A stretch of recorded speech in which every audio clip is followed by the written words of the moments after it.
when Dan wins race 1, we can blame it on, John could put another suggestion on about the feedback about, well, it's unfair that Dan won because the serve was set to the wrong time of day and whatnot. Yeah, but he can call it the guy in P1 like he did for the guy in P2.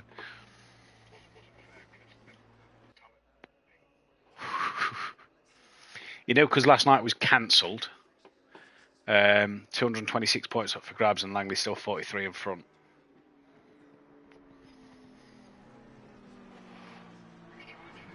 Vitas. It's only them two. Third place is Greaves, 216 points back.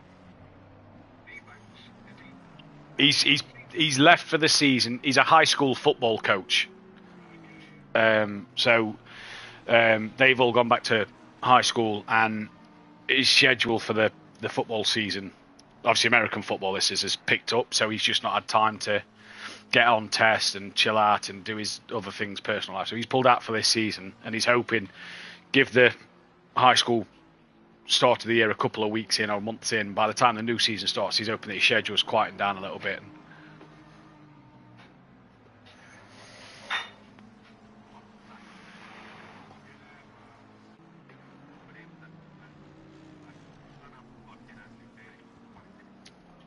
They're both as bad as each other, to be fair.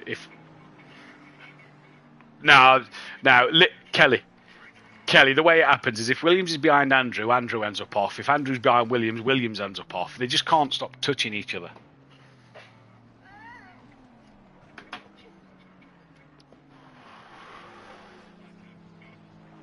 John and Matt. You're a bit. Why? Makes sense. Oh, look, Kelly. Oh, you're not in the server at the minute. 13th place, John Gurray. 14th place, Matt Wright. Yes. Oh, love a bit of this.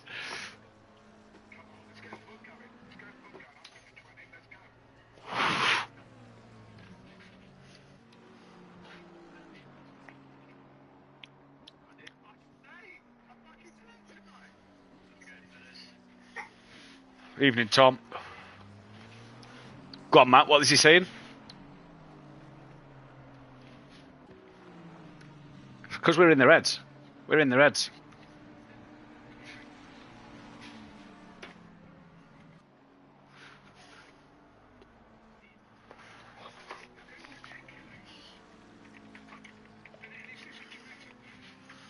Well, I think it's...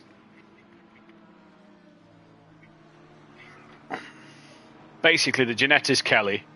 Me and Rob are 30 points behind John and Daz. So...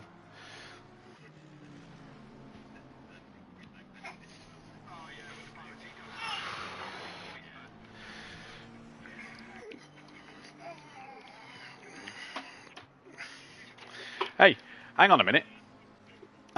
Everybody else could set the fucking server up on a Tuesday night so I can just focus on my racing, but nobody does. So...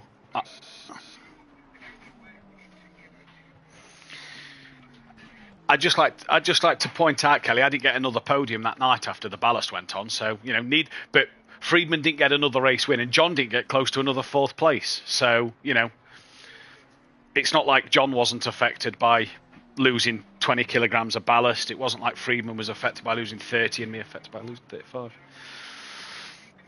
You don't care. I'm not whinging, mate. I got a second place. Had a cracking race with DeBont, who's a Greasy Bandits driver, and I thought it was a fantastic battle. I thought it was a really good fight. I enjoyed my fight with DeBont. It was a pleasurable evening, and yeah, I thought it was really good. Yeah. I thought it was a really good night. I thought it was a fantastic fight all the way through. But if others don't see it that way,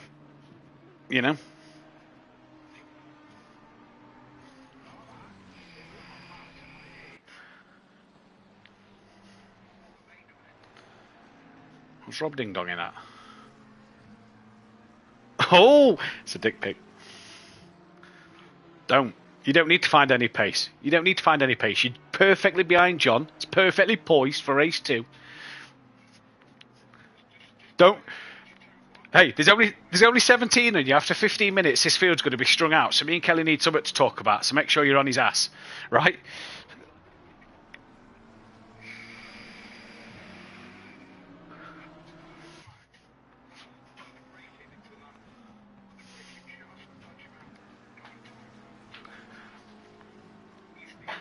Play to him. Every corner. Play to him.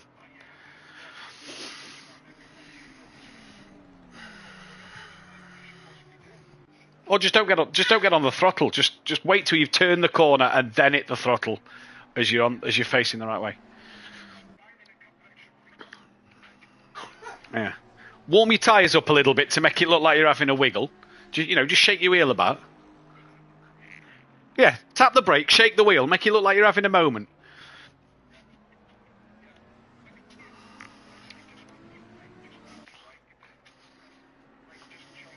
Yeah.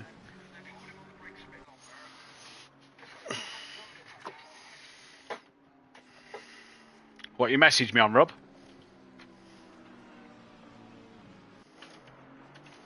Discord, thank you.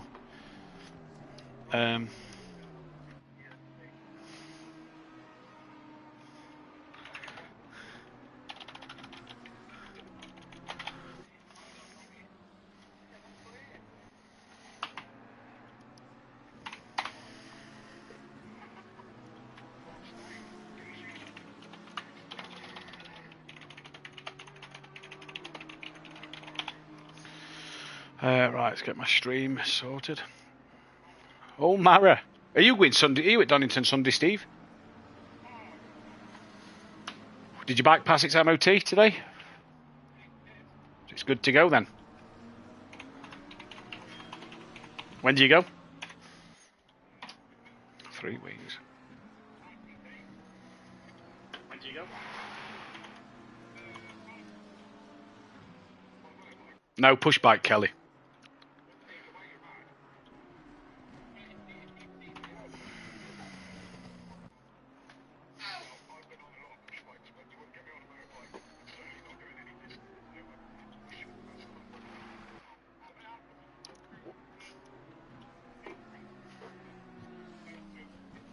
Where are you getting the ferry across from?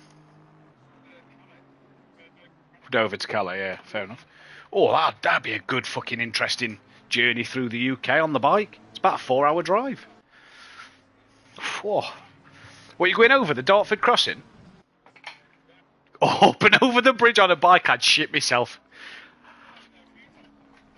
Oh no, I'd be gripping. I don't like it when I've gone over in a car, afraid of heights. So on a bike, fuck me, I'd be poo coming out of me. Have you told her yet?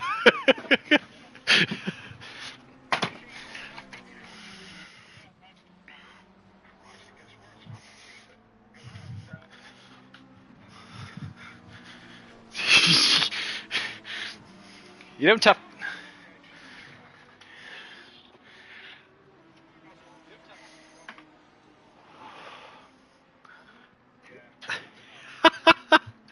Right, I'm going into the PlayStation comms box. All of you have a good race night. Best luck to you all.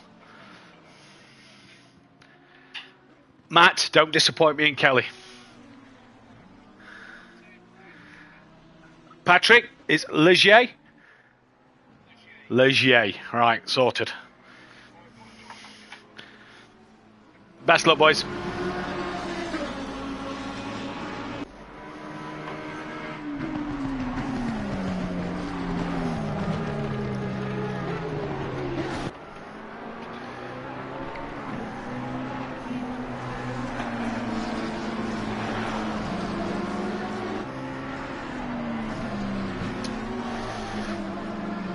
Right, let's go for a quick wee. Let's go a couple of minutes later tonight than normal. Right, Kelly, I'm just going to grab a drink and go for a quick wee. Yeah, I'm going to nip chilly myself. Right on. No, is it?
Okie dokie, can you hear me? I can hear you. Sweet. Right. Let's just turn the volume up on this.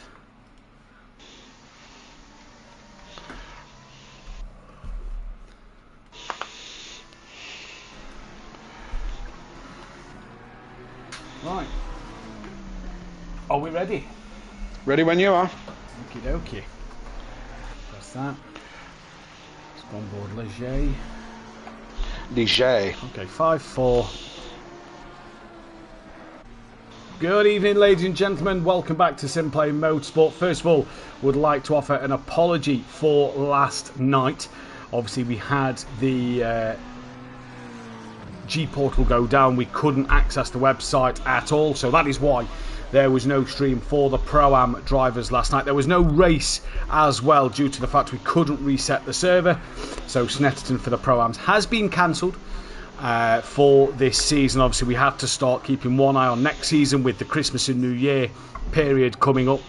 And the delays we've already had this season, so Snetterton has been thrown out the book. So they have Valencia and Donington Park left. We are back though tonight, 17 cars on the grid for tonight's race. It looks like it could be a belter of a race. The cloud is at its lowest it's been all week. It's been around that 0.7 mark of cloud, very cloudy and overcast for the Ginettas, and it was going to be the same last night, but it's a lot lower tonight. 0.25 is the cloud tonight, so could be warmer, could have a different impact on the tyres. It is around the same ambient temperature though, so we'll keep our eyes on how these tyres behave with the sun out a little bit more. Kelly Davis is back this week. He joins me in the commentary box. Kelly, good evening. Welcome back. Hello. We missed you last week. How are we? Yep.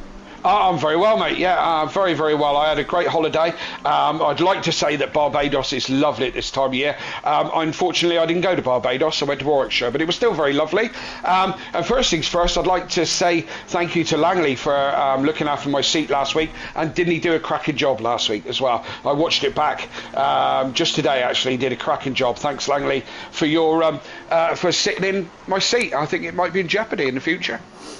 Yeah, it's well, no, I wouldn't be too sure. Sweet and sticky in your box as always. He was going to join us tonight as well to give us the Ted Kravitz pit lane replay reviews. He's going to sit and watch replays on any incidents that we may not have seen or caught. But he's got a migraine today, so he's not joining us in the box. But yeah, no, it's going to be a cracking fight tonight. I think we're in for a heck of a Snetterton. We've got Kieran O'Reilly, who you're thinking he's a little down the order. This is practice. Lap times have been done on low fuel at the top. O'Reilly has just done a long fuel run. We can tell you that one purely because he's battling COVID. He seems like he's got it quite bad. Wasn't here on Tuesday evening for the Ginettas, but is feeling a bit better today. So he's looking to hopefully try and manage to get through this evening. So hopefully he gets through the evening, because this is the last week for the drop score points. He's got a drop score of 90. Just trying to find his name. 90. Where is it? Can't see it. 98 points is his drop score. So it's a pretty good drop score, Kelly. But obviously he's been scoring over 100 points quite consistently this season. He's going to rather want the 100 odd points than only gaining 98. Absolutely, and I mean he's being chased by the Audio Sport guys who had a cracking week last week with some brilliant results, and congratulations to Ben on a first feature race win and Dan on a sprint race win. And they don't want me back in the commentary box. Apparently they have good luck when I'm not in the commentary box, so they didn't want me back. So that's nice, isn't it? But they are chasing O'Reilly down now, so every point's going to count. He's going to want, not feeling very well, he's still going to want to have the best round he can tonight, Matt.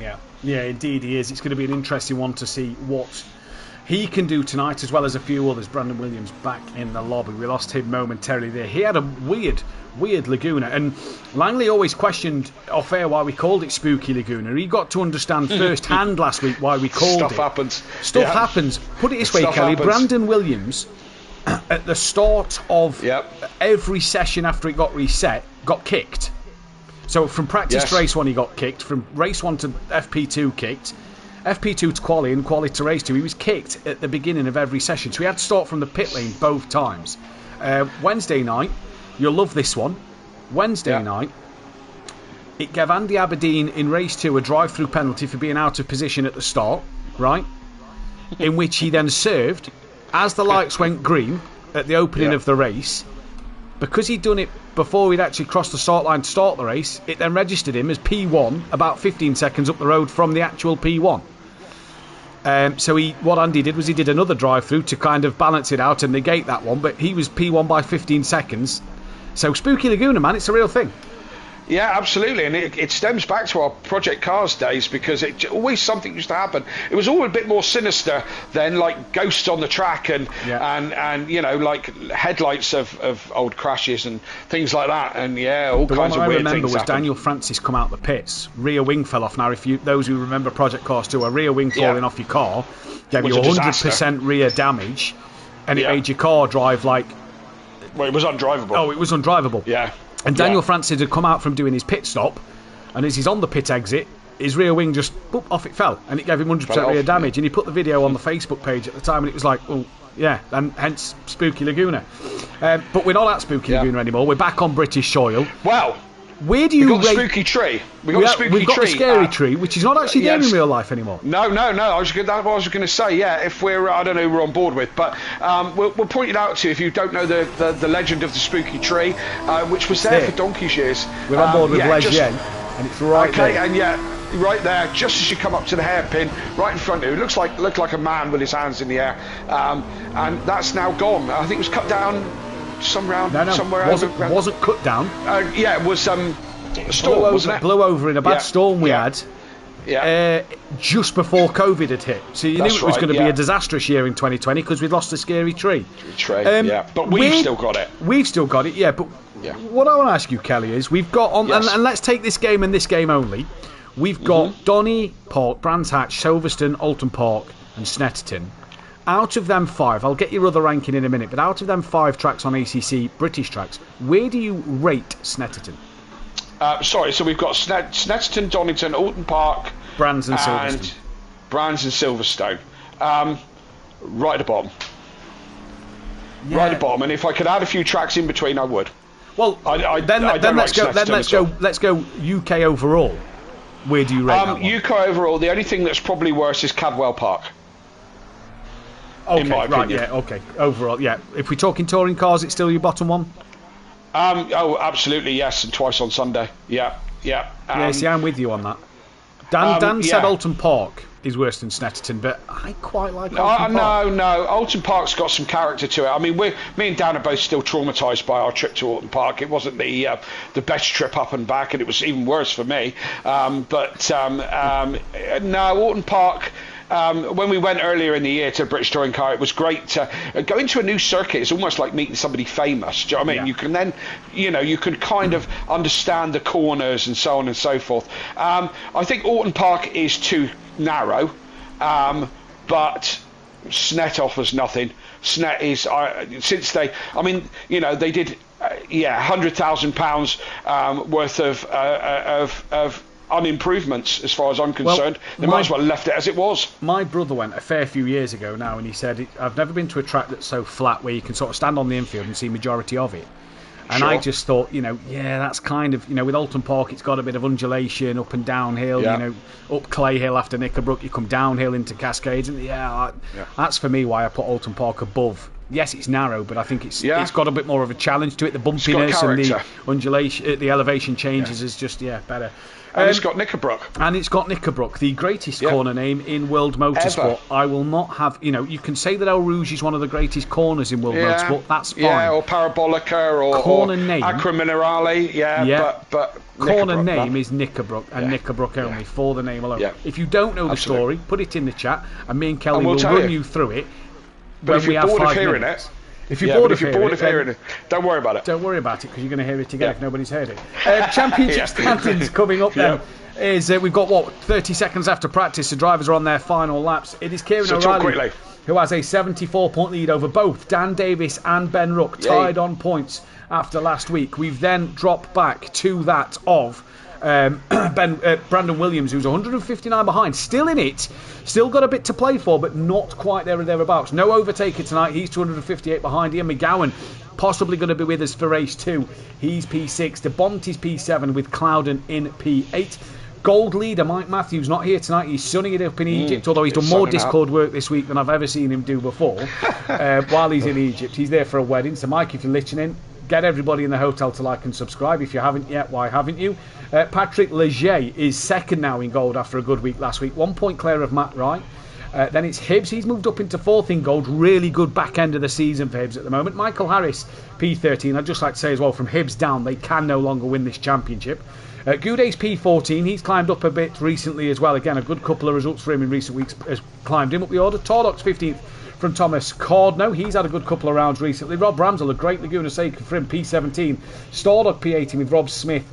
Clace had a great, he got his class win in the sprint race for gold last week. He's 20th. Steve Millington, a decent week for him last week. Skunky, we hope Skunky comes back soon. He's been busy with work recently, that's why we've not seen him. Cairns OP's recovering well.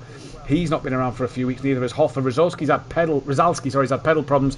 Heo and Sullivan. Constructors wise, Audio Sport and Dapper Racing, 204 points is the gap. Cloud9 397 behind. Simplay Racing a 570 behind. Then it's MSA 5th, 739 behind. A Greasy Bandits 6th, 6763 behind. They can all win it. AS Racing, Team GBR, Utopia Motorsport, Team RRM, Quantum, Roadrunner Motors, Full Send Fjordlord and Effect Motorsport cannot win it. Well done, Matt. Thank you. Very well done. Very well done indeed. It's this championship is looking like. I mean, there's lots of people who can still win it, but it's really about a 3-horse race, really, isn't it? Don't you think? Yeah. I know you're typing and trying to talk at the same time. We've got 3 weeks left. Brandon Williams, I just think because of his bad luck at Laguna Seca, a few races recently where he's been a little off the boil compared to the first half of the season. I think 159's. There's 399 points drivers-wise left up for grabs. I think 159, that's pretty much half the points.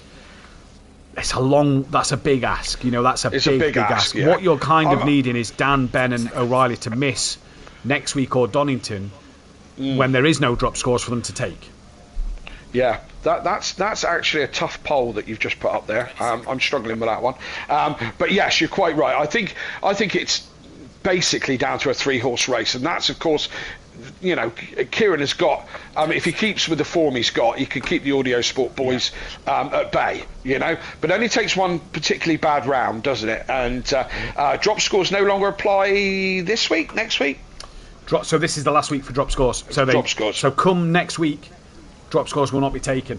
We're seeing that Ben for the sprint win, Righty for the sprint win, says Bestie in the chat. Bestie, where have you been? Hope you enjoyed France. We've missed you, Bestie. Good to see you back. Very much so. Right, let's get an early mention of this grid order for the first race this afternoon. Ramsell will start from the pit lane. He has missed the start of this race, so that already mucks the grid up a little bit. But it's Jamal Clouden alongside De Bont on the front row of the grid then. P1 and 2, P3 and 4, row 2 is Brandon Williams. From Ben Rook, Ben in P4, good shout in P4 at the moment. Dan Davies P5 and O'Reilly P6. That's the end of the platinum list. So McGowan was asked to be placed at the back of the grid. Gold pole for Steve Millington. He's alongside Class in P7 and P8. P9 would have been Stardog with Rob Ramsell in 10th. That'll now be Thomas Cardno, P10. P11 and 12 would have been Cardno and Goudet. It will now be Goudet and Michael Harris. P13 and 14 would have been Harris and Hibbs. That'll now be Hibbs and Leger. And then it will be 15th and 16th for that of Matt Wright and then Ian McGowan at the back of the pack. So all 17 drivers in. Rob Ramsell will start, though, from the pit lane. He's missed the start of this race. Kelly, who's your money on? Well, in the I think any one of the top 6 could win this, to be honest with you. With your poll, I went for De Bont. I don't think we've seen the best of him, and when he's on, he's very good. So I've gone for that. So I'm going to go De Bont on this one. But look, it's only 6 platinum drivers left, and I mean, I normally start. In case the people aren't aware, we don't watch the same things on our screens. I have a different view, the way things work, so on and so forth. So I usually sit further back in the pack at the beginning of the race, and I sit on board. I usually sit at the championship leader of platinum, so I can keep an eye from behind. But I've gone to McGowan today. I'm taking it that Ian wants to plough through the pack a bit. Does he not? He was worried that he was going to miss race 1. It was a late call for him to race, whether he'd be back in time or not. So Fair. He said put him at the back of the grid just in case he doesn't make the start of the race, which would then not have glitched out the grid order had he been placed in his normal position. I'm going to go Brandon Williams for the race win. Yeah, I think as I said, anybody in the top 6 could take this one. I think it all depends on what happens in turn 1, I suppose. 100%. Good evening to Chris, Audio Sport, our fantastic sponsor, Rob Smith, Berserker, Sam Williams, class is in the chat. Warner's class is in the chat. Who's excited for this race? Ian Best saying Snett is almost as bad as Donington. Wash your mouth out with soap, because Donington is the best British track on this game. So Absolutely. Give your head a wobble. And good evening to Ian Thompson as well. Rob Smith couldn't agree more. Donington is one of the better English tracks. It's not one of the better English tracks, it's the best English track. Who's at Donington Park? It's the second best English track. Go on, first. You're with Brands, I reckon. I reckon you're a Brands No fan. way, man. No, I hate Brands. I hate Brands with a passion.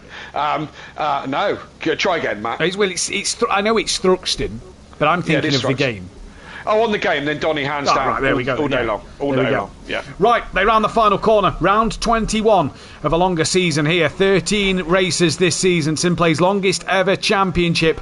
Coming towards its conclusion, round 21 is about to get underway here at Snetterton. Jamal Clouden from De Bont, from Williams, from Rook, with the championship protagonists of Rook, Dan and O'Reilly in the top 6. With green and go, it's a good start from Williams. Gets a little boxed in though by Clouden and De Bont. Door rubbing already. Ben Rook trying to follow him through. De Bont then closing the door quite aggressively into turn 1 on Williams. That's allowed Clouden to get a good getaway here. De Bont then going defensive in towards the Wilson hairpin, forcing Williams to look to the outside line. Could that open the door for a run? But Ben Rook on that inside. They come now towards Palmer's for the first time. Dan and O'Reilly just got away. You could tell from Dan and O'Reilly they just wanted a clean getaway and a nervy start. Ben looked the more of the aggressor from the three of them at the start of this race. Everybody's away. I say that there's a yellow flag in the background. That was Harris who's had a moment through the Wilson hairpin. That's Rob Ramsell now on the back of him. But Jamal Clouden, Kelly, got the getaway he needed, and O'Reilly's got past Dan Davis.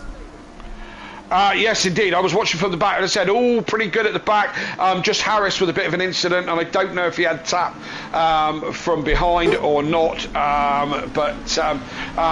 I was expecting McGowan to go hugely up the grid in the first couple of corners, but he hasn't yet. He's probably settling in a little bit. It's not the easiest track to overtake, is it? That turn 2 is quite a good opportunity, but reasonably good start from everybody. Jamal weaving down the straight, trying to get temperature in his tyres. One man who's had a great start was in the middle of the gold category is John Gooday, now on the back of Steve Millington for the lead in the gold category. So he's had a good opening lap to this race, getting past a number of cars to get into this lead. But it's Clouden coming through the bomb hole now in towards Coram. They go. Clouden with De Bont on the back of him. And if you've not tested Snetterton, it's one of them tracks that you can tell if you've not practiced a lot. It's not one that drivers race a lot of. So unless you're used to it being in the British touring cars or maybe the British GT, even the bikes around England, you're not going to know too much of Snetterton. But the top 2 getting away well. Dan's pulled in for the early pit stop. He clearly wants to clear air. He does, and it's a normal, a bit of a regular strategy from Dan. First lap pit, because he has said exactly right. He wants to get the clean air, get his head down, get himself out of traffic. And John Gooday, Hibbs, Ledger, and McGowan have all opted for the same thing as well. Into the pit, get the pit stop done early. Dan's his first one in, so he's first one out. Hibbs with a good stop. Leisure, I will get it in a minute. Patrick with a great stop, got in front of John Gooday by the looks of it. So there we go. We saw Clouden go a little deep at the part, but the Wilson hairpin and De Bont avoids him into the Agostini corner. Breaks on the grass and round he goes to avoid the back of Jamal Clouden. So De Bont has tumbled down the order. Williams hasn't gone with the leaders. He looks like he's possibly just backing Ben Rook up into his teammate of Kieran O'Reilly in this championship. Constructors still alive, so Dapper Racing are going to want to score well against Audio Sport, and don't look too much into it at the moment because Dan's done that pit stop. it will play out towards the end of this race. Goudet did get jumped by Leger, and he's on the back of Leger coming in towards Agostini, but that from De Bont, his own doing, and it looks like around here, Kelly, when you go off, I can speak from the Ginettas on Tuesday night, you get a lot of dirt on your tyres, it does cost you a lot of time. Cardno's just got past and right had a looking towards the Brundle-Nelson chicane. Absolutely, and Ben Rook is all over the back of Williams, as you just said. Would they be playing team tactics? Well, it is possible. Williams, as we know in the past, is extremely hard to get past, but Ben is a young protege round here, so let's see how he gets on with this one. Or no, he's going to dive into the pits. Ben into the pits. That's probably a great strategy from Ben Rook there. Get into the pits, get your pit stop done and out the way in this race. So Clouden leads as we go across the line from Williams, from O'Reilly. Rook and Millington and a few others have come into the pits. Class is now up into 4th with O'Reilly 3rd. Stardog's 5th from De Bont then. That looks like Michael Harris is going to stay out on track. He is. He's P7. Ben Rook's pit stop done and dusted. Dan pitted before him. How was the undercut from Dan Davis on Ben Rook? It's not going to happen, I don't think, because Ben's going to be off the limiter any time now. Here comes Dan Davis. It's only a short run down in towards turn 1, and Ben's actually opened the gap up to Dan Davis a little bit with that lap stuck behind Williams. Excuse me, yes he has, you're quite right. So Ben in the power seats on this one. Remember, these two are still racing for the championship. They may be teammates, they may be friends, but there's a championship involved here, so they are still racing for it, and there's no team orders. We spoke to them last week, Kelly, in the interviews, myself and Langley, and the question we asked both of them is it team orders, is it a team game, or are you fighting each other as hard as you're fighting O'Reilly? They both said last week, and Dan's echoed this statement throughout the week, they are fighting each other as hard as they would fight O'Reilly. And look at this, there is a bit of the team play. Williams letting O'Reilly go down the Bentley straight. Absolutely, I saw that. Right, O'Reilly in front. Williams is dropped in, is playing the team game, and why not?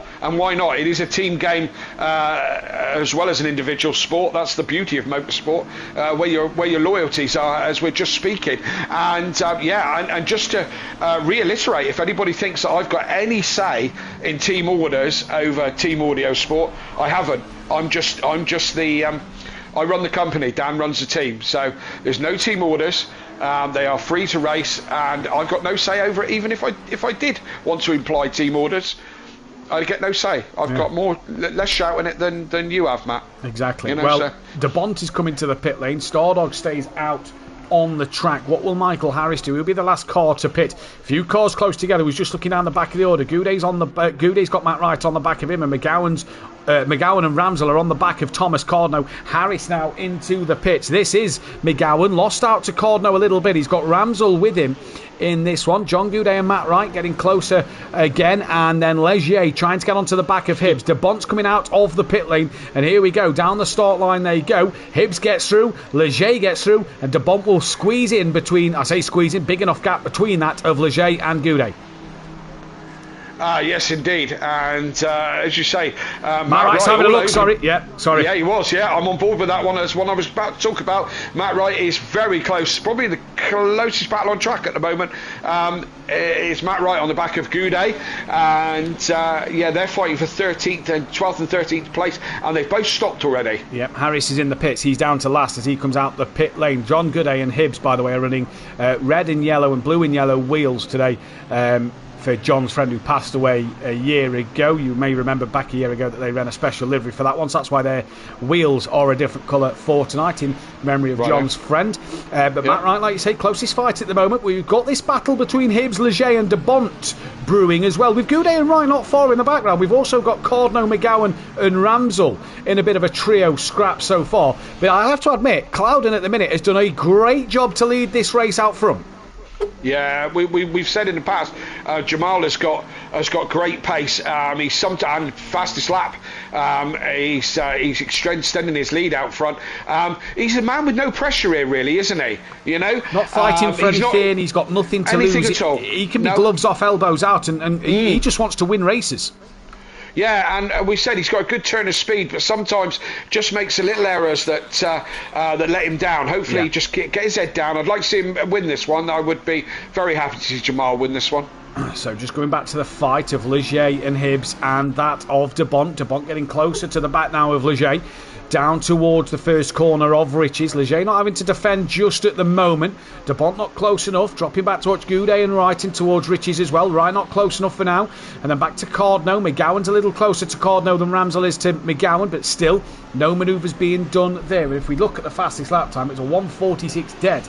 2 tenths quicker than O'Reilly on the last lap. So Jamal Clouden really up for this. But Ben Rook has taken that fastest lap since then. And let's not forget, there is a point for fastest lap. So that is crucial for Ben at the moment. Not only is he outscoring his teammate and championship rival Dan Davis, but he's also going to score an extra point over him in this race. And as a man who's lost a championship on countback, every point counts. Absolutely. You know all about that one, wouldn't you, Kelly? Go back to season 5 or season 4, Project Corsu. Go and check the playlist out. Season 4, Project Corsu. Go and watch the Pro-Am Bathurst race. Rain, drama, Mace Gamer used the reset button, which was not allowed. You lost points. You lost 5 championship points for that. That took him out the championship. Argent and Kelly had a bit of a ding-dong in that race 1. Like we did a lot then. And then you went and won race 2. And Rabbit Joe, Joseph Colclough, back in the day, second places. 1 second place is what it went down to. Brandon Williams in the pits. Ben's coming through the bomb. Let's see where Williams comes out in regards to Ben and Dan. Because I tell you what, if Ben jumps Williams here in the pits and Dan doesn't, that'll again have massive ramifications in this championship order. Just in case you do go back and watch that video, watch for the point where Dan and Matt realise that I'm still in the championship hunt. It's really quite funny, their reaction. Oh no, Kelly was a heck of a driver back in the day. Right, so Williams will not jump Dan or Ben. Williams That's has not come what out I meant, but it was your reaction. Yeah, it was your reaction. Apologies.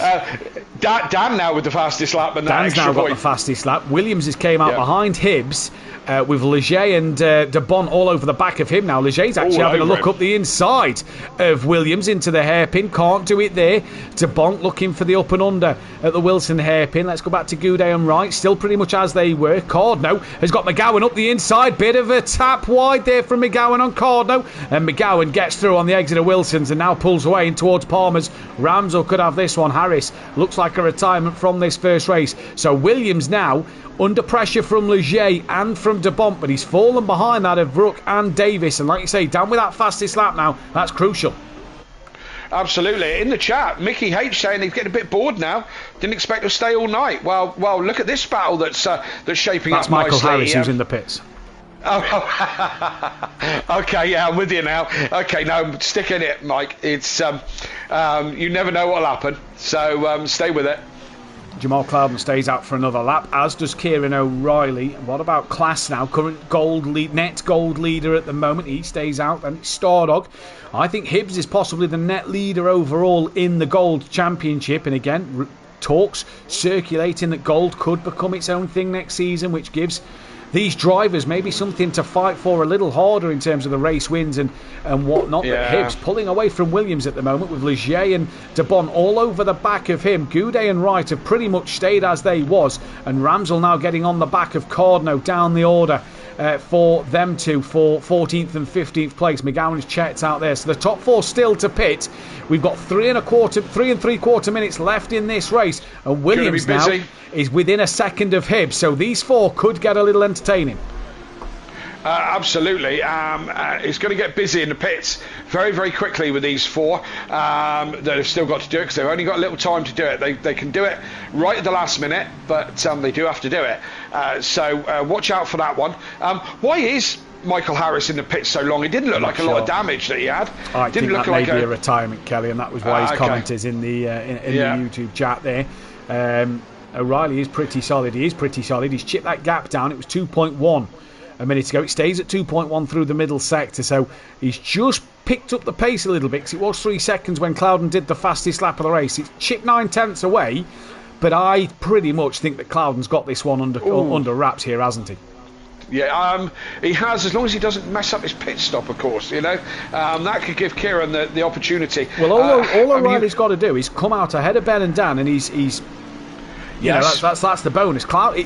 This is the bonus for Clouden at this stage of the season. He can't win the championship, but he's not really in a fight. He can win races. He can win races, and O'Reilly may not choose to fight him too hard and being caught up in an incident. The top two are into the pit lane then, with 2 minutes 21 left on the clock. Class also in. Will Stardog come in?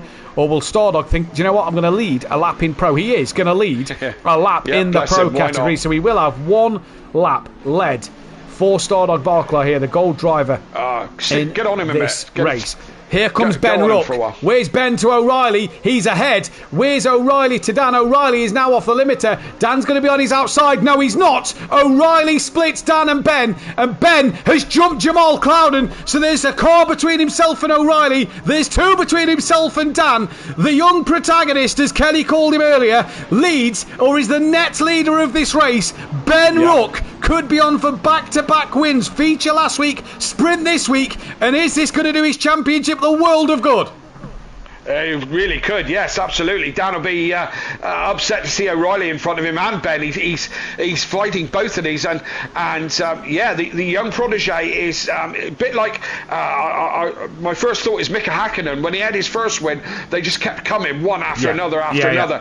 Could this be the case for Ben Rook? Could it have opened the floodgates for multiple wins? He's 2 wins this season, a sprint win I think back at Monza, and then the feature race win last week, wasn't it? De Bont there just on the grass a little bit through Hamilton's at the moment, but Legier having a look up the inside of Williams, not really an overtaking place through Oggies and into Williams before you come to the Bentley Straight, and Williams, huge little wiggle on the exit of Williams itself. Not named after himself, it's named after, I believe, Frank Williams and the Williams team. Is why that corner is named I Williams. would have thought so. Most of these corners' names are based off of drivers or commentators, hence Murray's the final corner. De Bont is going to... he's hit him! He's hit Leger. Leger's round. And where's... Oh no, he's unsafe rejoined on Goudet! Leger is unsafe rejoined on John Goudet, and that's given Matt Wright and Ian McGowan a place. And this could also give Cordno and Ramsel a couple of places, because De Bont's still on the grass. Cordno's gone through. He has given it back. Leger has let John go.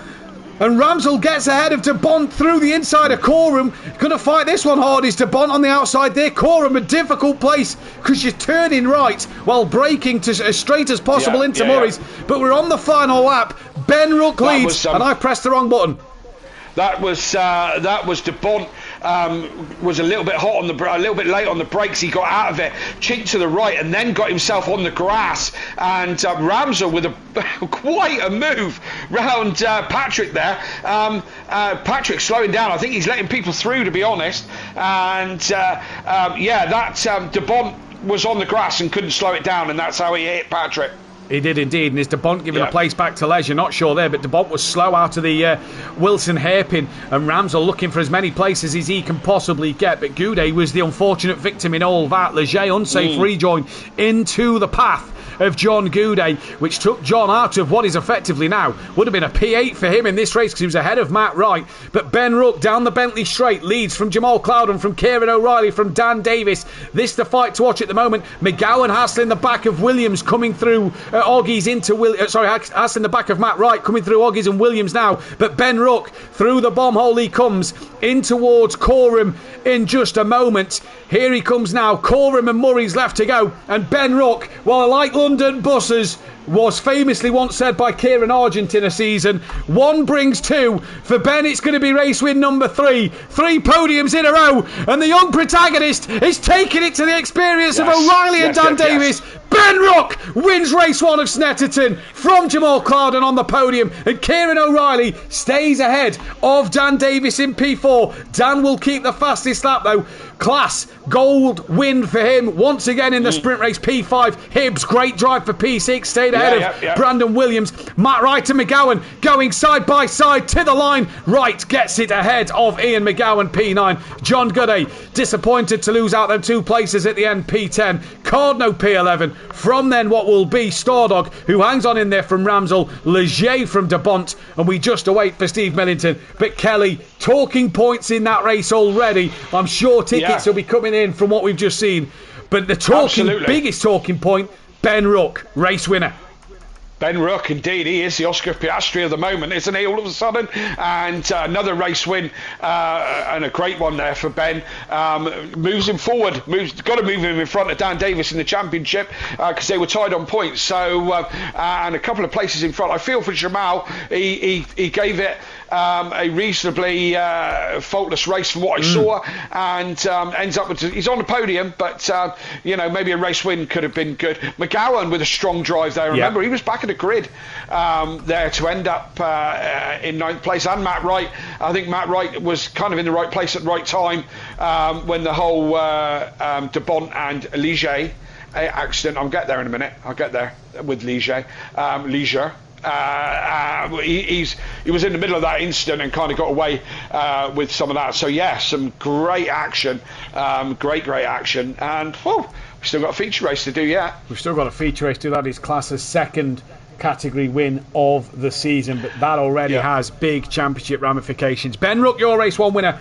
We'll be back for race 2 and the second qualifying. Do not go anywhere. You're not going to want to miss this.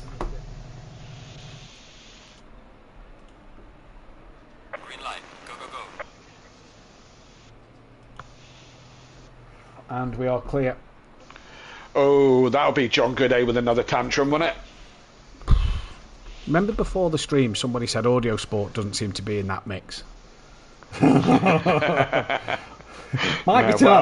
got something to moan about now, hasn't he? Hey, look, it was a bit silly from Leger, wasn't it? Let's be honest. Slam dunk from Leger there. Should have held his brakes. He you know what it's like. I mean, he was hit by De Bont minding his own business, so you know it's like this is the thing. Just nail it, Leger put a ticket in on De Bont. It'll probably be a penalty for De Bont, but Leger rolled forward on John. It'll be a penalty for Leger on John. It's top 3 teams can win it. Dapper 2-2-2 behind Audio Sport now pretty much looks nailed on. Dan 77 points behind O'Reilly. Ben 66. So has Ben gained on O'Reilly? He must have done, because he was in front of him, wasn't he? 10. He's gained 10 on him. Right. Yeah, good start. Now, bearing in mind, and I'll mention this in the qualifying, Ben sat a lap behind Williams, which looked like he was being held. Williams playing the team game. Nothing wrong with what he did. Dan pitted early to get out of that air. Didn't work for him. O'Reilly pitted late. Didn't work for him. So Ben's strategy was actually the best one, and he was sat behind another car for an entire lap. Yeah. I mean, you could sit and analyse his lap times, couldn't you? And did he just have better race pace than everybody else, or was that the perfect strategy for that moment? Well, O'Reilly was, if you count from lap 2 on, was 47.3, 46.8, 46.3, 46.1, 46.2. Then he did his pit stop, and his last lap was a 46.5. Ben was, he pitted lap 2, so don't count the first lap, don't count lap 2, don't count lap 3. 46 dead, 46 dead, 46.2, 45.9, 45.9, 46.3. So it was a good, half a second pretty much all race quicker than O'Reilly. Yeah. O'Reilly, because there's no BMWs, O'Reilly's got the most hampered car this week. Has he really? 10 kilograms. Most second. BMW's the most bopped, then it's the Honda and the Nissan on 10. So, yeah. Andy's not very well.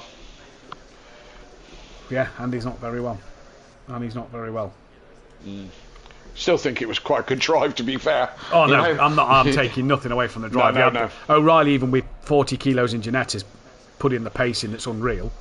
So, the guys can drive, but, is that illness just hampering him a little bit too much? What was that? It could be. Dan just didn't have the pace, though. Like, Dan wasn't catching Ben at all.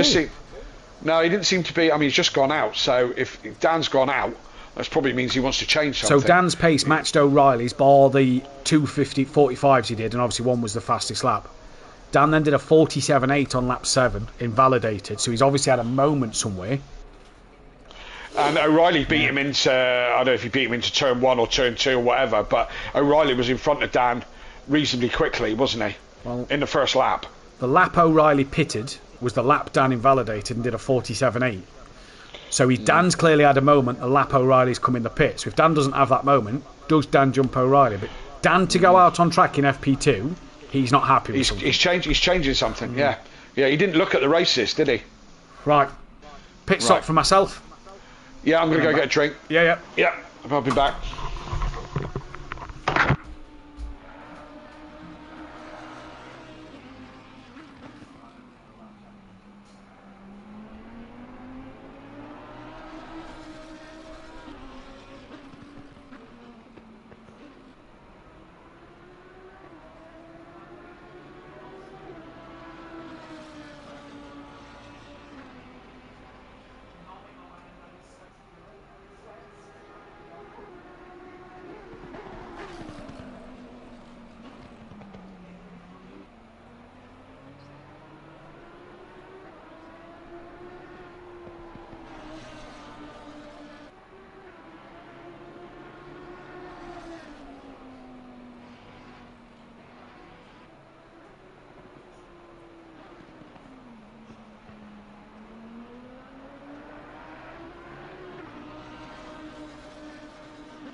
that back today, then.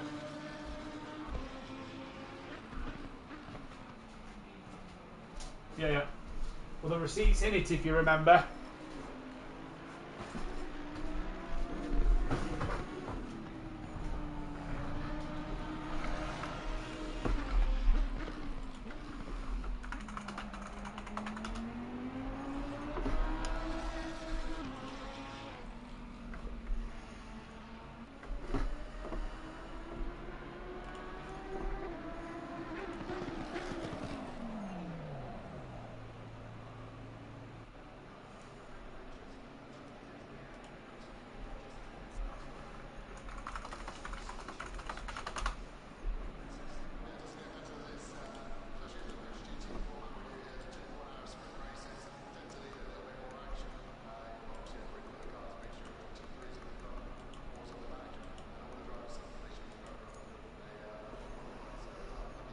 Green light, go. You back, Kelly?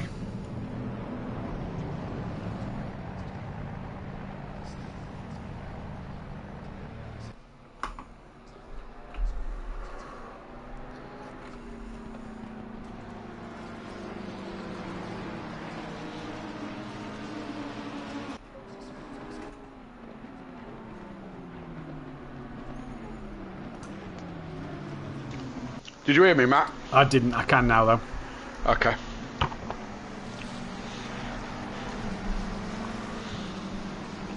Okay, 5, 4.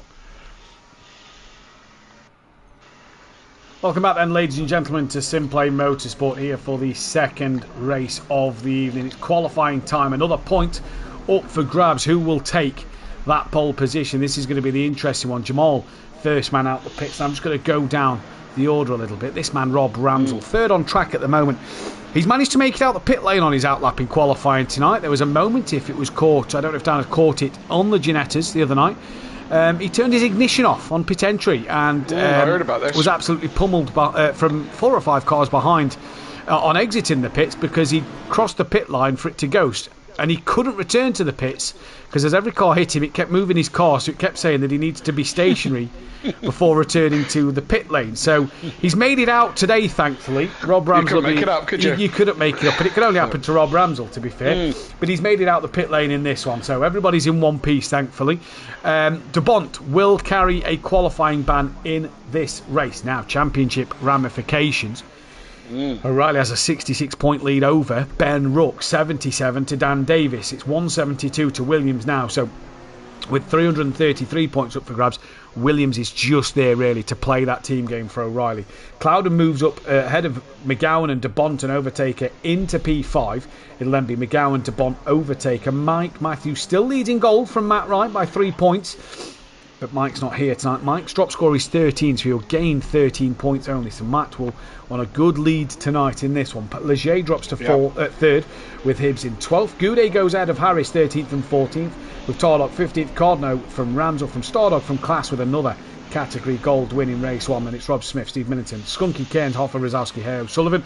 Constructors, 3 teams can win it. Cloud9, Dapper and Audio Sport can win it. And it's 222 points, the gap between Audio Sport to Dapper, 455 from Audio Sport to Cloud9.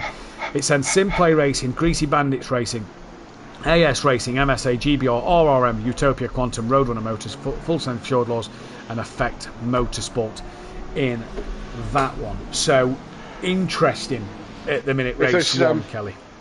If there's any noise in the background, I'm just moving things around in the trophy cabinet. That's all. You can make some space. You don't get the trophies. You only are you own the company, not the team. So I think they go to Dan. Sadly. No, I think it's a bit like the McLaren setup where they get replicas. I get the real one. They get replicas. They get a photograph of it. Yeah. From your cabinet, yeah. Yeah, of course. Brilliant. Yeah. Clouden's the first man out on a lap. He's got O'Reilly close to the back of him. Now I'm expecting O'Reilly to. Well, he actually can't drop off the pace because it's the first flying lap here. I'm expecting second lap to start to see the magic. Gives the tyres a bit more chance to come into play here. So absolutely. I think everybody will improve as they go on. Chris says, any bonus for winning the Constructors, Kelly? Chris, well, I'm trying to negotiate more Skittles for Ben, but Kelly's not having any of it, Chris. I didn't get this memo where you were all of a sudden Ben Rook's manager. I didn't get that come through. As I said, doesn't mean anything because you talked to Daniel about it. But agent, sorry, not manager, agent. What's the difference? Chris is manager because he's in charge of his right, day-to-day. you're the agent. I just sort out the contract. Chris, I only want some Starbursts or Opal fruits. That's all I want.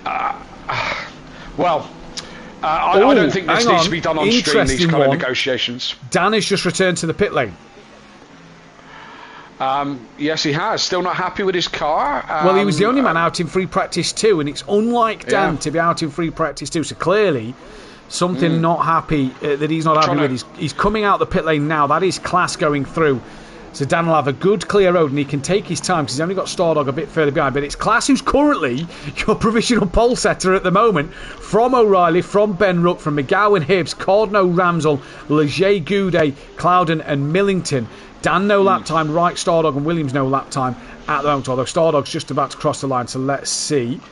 There we go. Look, appointed as he invited him to Simplay. There we go. Thank you very much. Well, I feel like I'm being ganged up on here. And when you say M&Ms, Chris, which M&Ms? That's the point.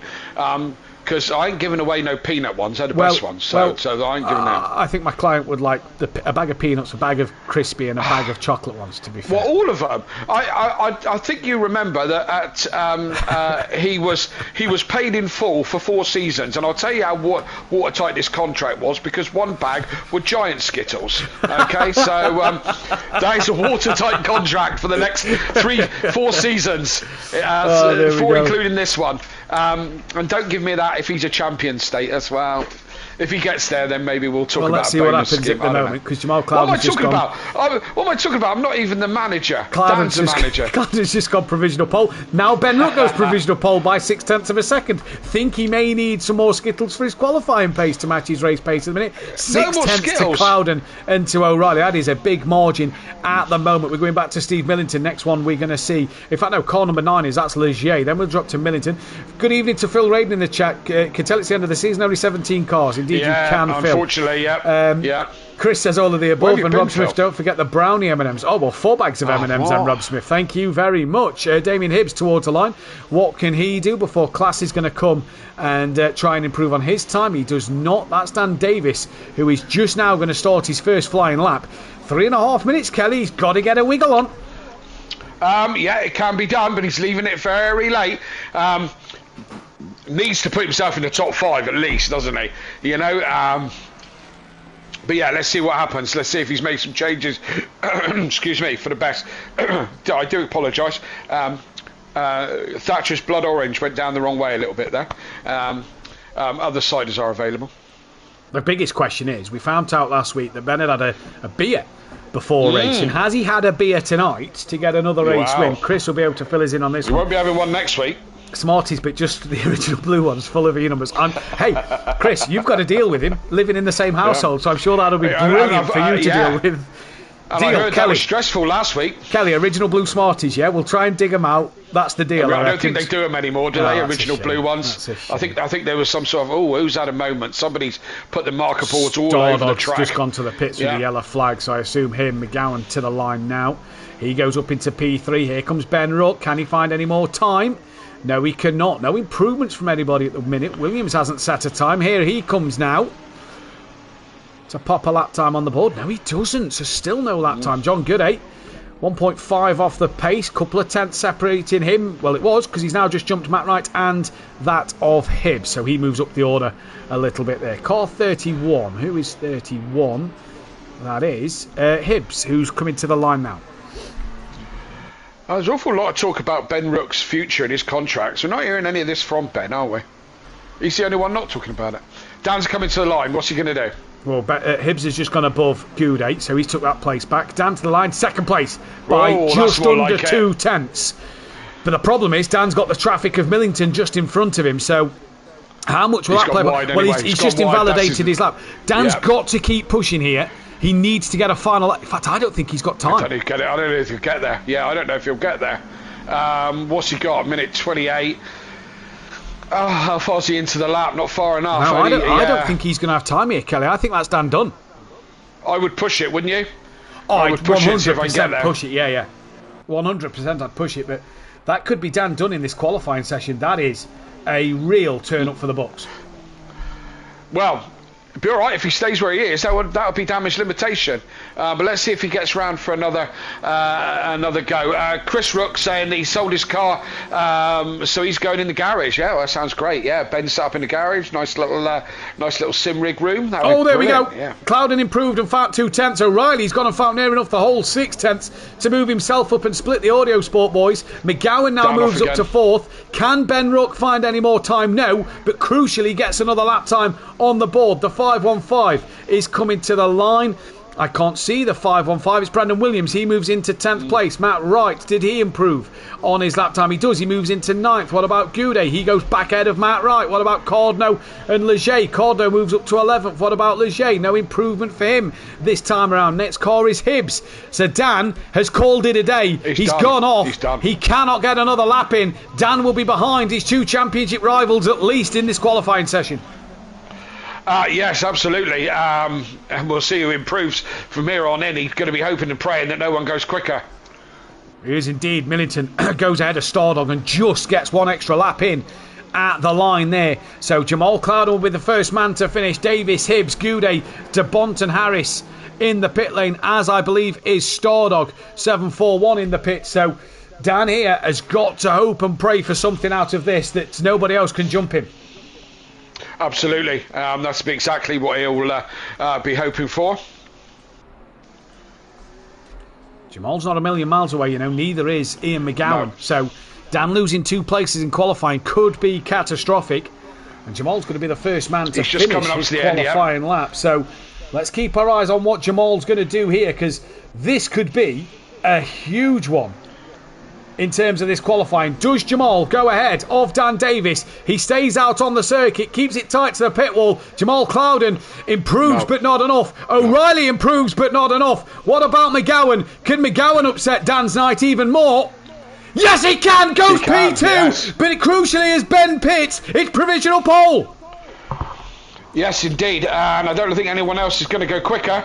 McGowan with a fantastic lap there, gets in front of O'Reilly, and he's the man in this top 4 that hasn't got a championship to play for, or a constructors. Indeed, so Matt Wright moves up to 8th briefly because Cordno then goes 8th. Leger goes up into P6. Classic saying he's on an invalid lap, so just Steve Millington to go. But I tell you what, here, Kelly, McGowan and O'Reilly separate Dan and Ben, and more importantly, Ben has got McGowan between himself and O'Reilly. Yeah, absolutely. So Ben's still on that golden form after 2 wins. Now puts himself on pole. He's on an extra point. And an extra point for pole. So extra point for pole, exactly right, Matt. He is absolutely flying and on a roll, and so much chat about his future and his contract, but more importantly, he's doing the business out there, Matt, and doing it well. Doing it very well. Great qualifying that for Cordno down in P8. McGowan, though, back of the grid. What could he have done if he'd have been at the front for the start of race 1? Because he could have been a force to be reckoned with for the race. When I tell you now, he's had great pace from the back. Now puts it towards the front. This could be an interesting fight, because look at that second row. The Honda of Kieran O'Reilly on the left of screen and the Lamborghini of Dan Davis on the right of screen. That's a tasty second row. Row 3, the same. Clouden, he's quick. Patrick has been almost the sensation of gold, or the best improver of gold in the latter part of the season. He's right there as well. I say row 3's an interesting one as well. Indeed it is. Williams down in 12th. So not able to help his teammates out too much at the moment. No, struggling a little bit in this one. So we'll see. Where did Ramsell get 13th for him? Not a bad qualifying. And Matt Wright climbed up to 9th ahead of Goudet and Hibbs in that session. But my oh my, race 2 could be a big one. Just catching up with the chat. He's happy. Says being 15 is the biggest bragging rights. Only 2 seconds from second to last. That's going to be interesting. Berserker from first. Sorry. Are we now saying drinking and driving is a good thing? No, we are not saying that drinking and driving is a good thing. No, it you might spell it. Of the country. It is for Ben. Rob seems to work like James Hunt, drives better with a drink. One man would agree on that sentiment. The good old Graham Sutcliffe. Yeah, absolutely. Although the stories of Sutty and his drinking is wildly exaggerated. False. As me and Matt know from a previous Donington Park meeting, which brings me nicely to everyone going to Donny Park this weekend for the British Touring Car Championship. Have yourselves a fantastic time. I am so jealous you're going to be there. So have a drink from me, because you know I'd have one. Yeah, sadly I'm only there for Sunday, not the full weekend. I'll have a drink. And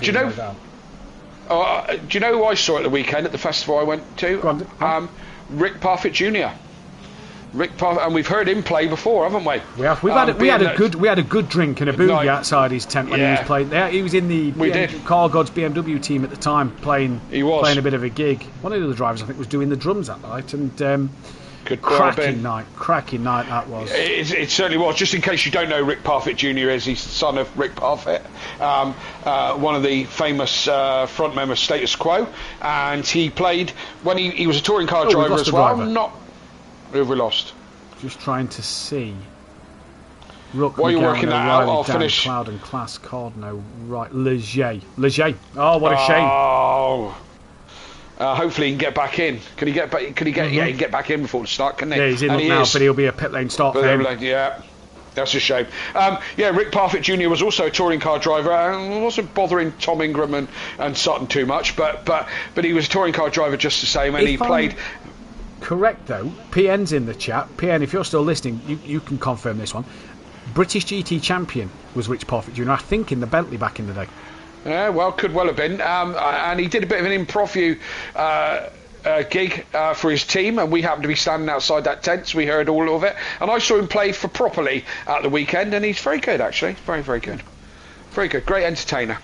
If anybody can answer that question, did Rich Parfitt Jr. win the British GT? I'm sure he did win the championship many moons ago, and I think it was in a Bentley. If so, let me know. But yeah, looking forward to this one. Kelly, race winner. Yes. Got to ask, race winner, who are you going for? I'm not going to jinx my team. So I'm going to say Kieran O'Reilly. And hope the commentator's curse works. Sorry, Kieran. We're totally impartial here in the comms box, except Matt's probably a little bit more impartial than I am. It was for Team Parker Racing, or as Monkey Boys just said, T Parker Racing in the Bentley.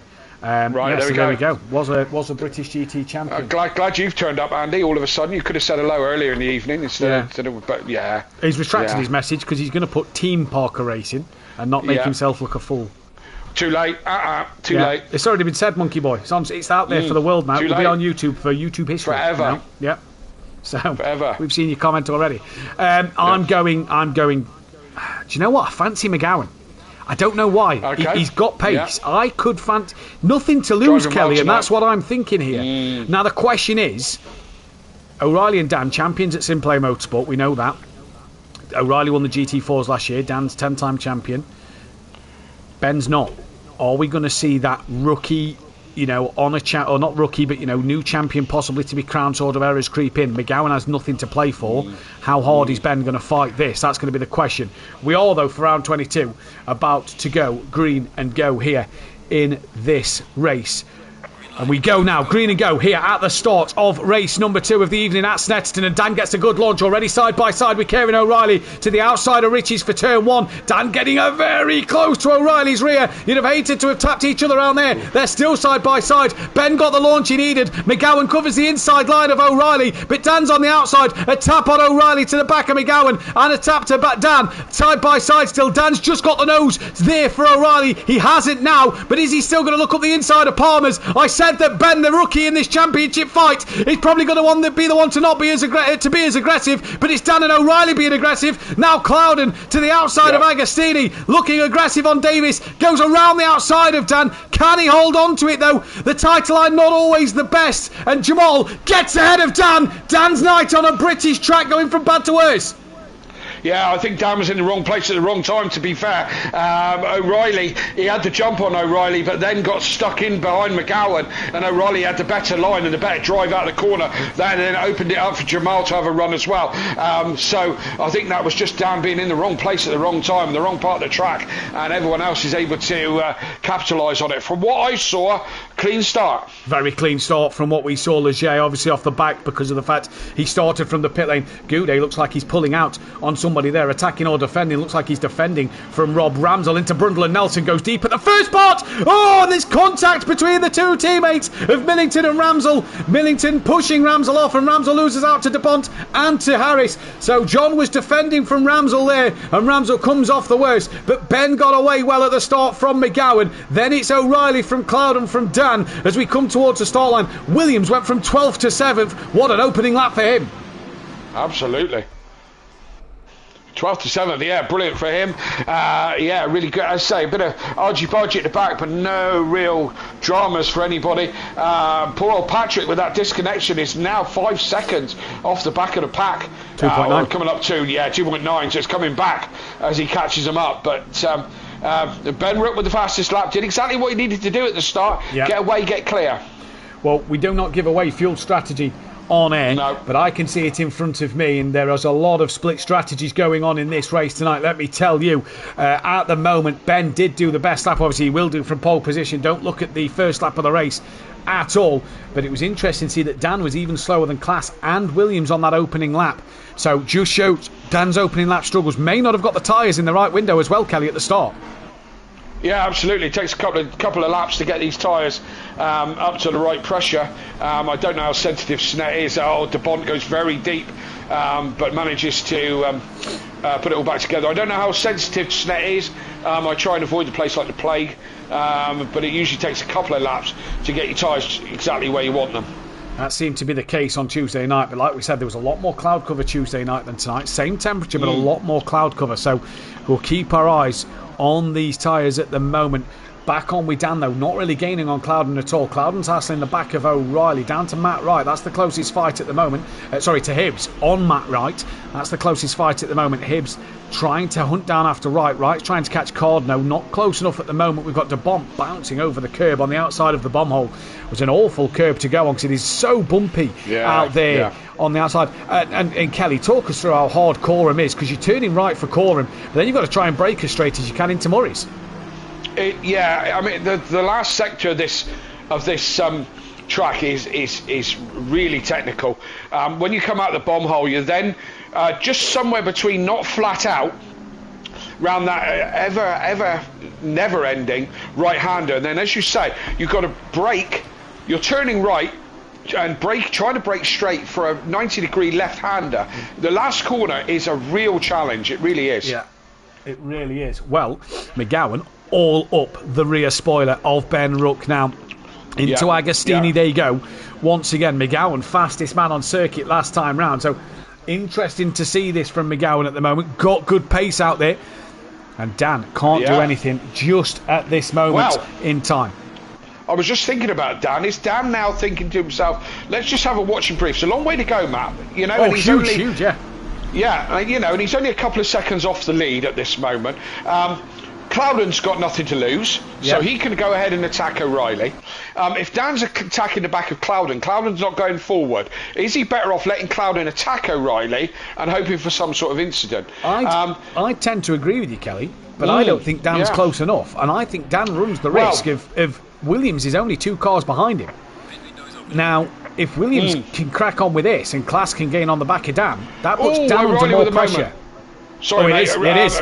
Yeah, sorry, just seeing Clouden there having a look on the outside of Coram. Can't get the move done though. What did he do, Kelly? O'Reilly just got it a little bit wrong in the bomb hole. Back end was all squirrely, so he had to kind of collect it all up before he could get back on the power, which put Clouden closer, but not close enough to capitalise. And as you say, Dan's now a second off the back of this. Yeah. If an incident happens, he needs to be closer, and he's caught up a little bit now, hasn't he, due to that incident. But Hibbs is having a look, sorry, Kelly, at the inside of Matt Wright in towards Rich. He's not close enough, pulls back in behind Matt Wright as they go through. That sounded like a corner, dropped it, and it has. It was Williams who's had a moment at turn 1. He's been hit by Cordno. Hibbs avoids, I do believe, because somehow Hibbs has lost out to Goudet, and Cordno and Williams in the dramas there. De Bont is also in the pit lane, not sure why, but Williams' night gets bad to worse, and his back half of the season does not match the performance of Williams at the front half of the season, and that's why De Bont was in. He's done his pit stop. Certainly that mid part of the season, I thought Williams was on for the championship.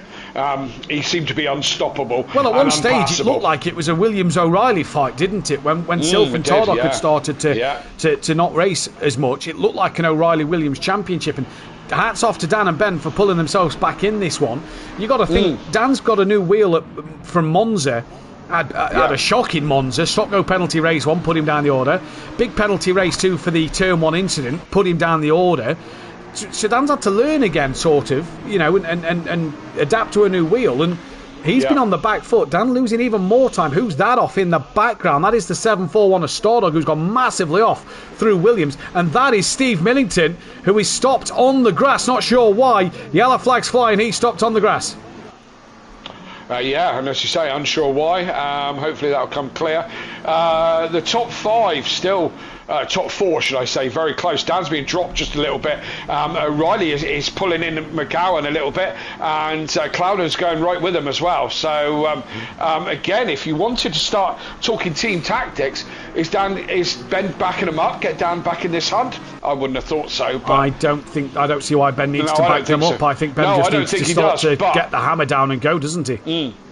But if you look at it, if you think it through, if Dan in front of O'Reilly but behind Ben, benefits Ben. Oh, it massively benefits Ben, especially after race 1. But at the moment, what you have to say is that it's a bit early for that. I don't know. It's Dan. I'd want more cars between myself and Dan if I was Ben as well. I wouldn't want to bring him into play at all, really, because you know how opportunistic Dan can be. Absolutely, and very much so, and that comes with Asian experience. Here's me thinking through all these options. I'd be just happy enough to be leading the race, let alone thinking about what I'm going to do to try and hamper the people behind me.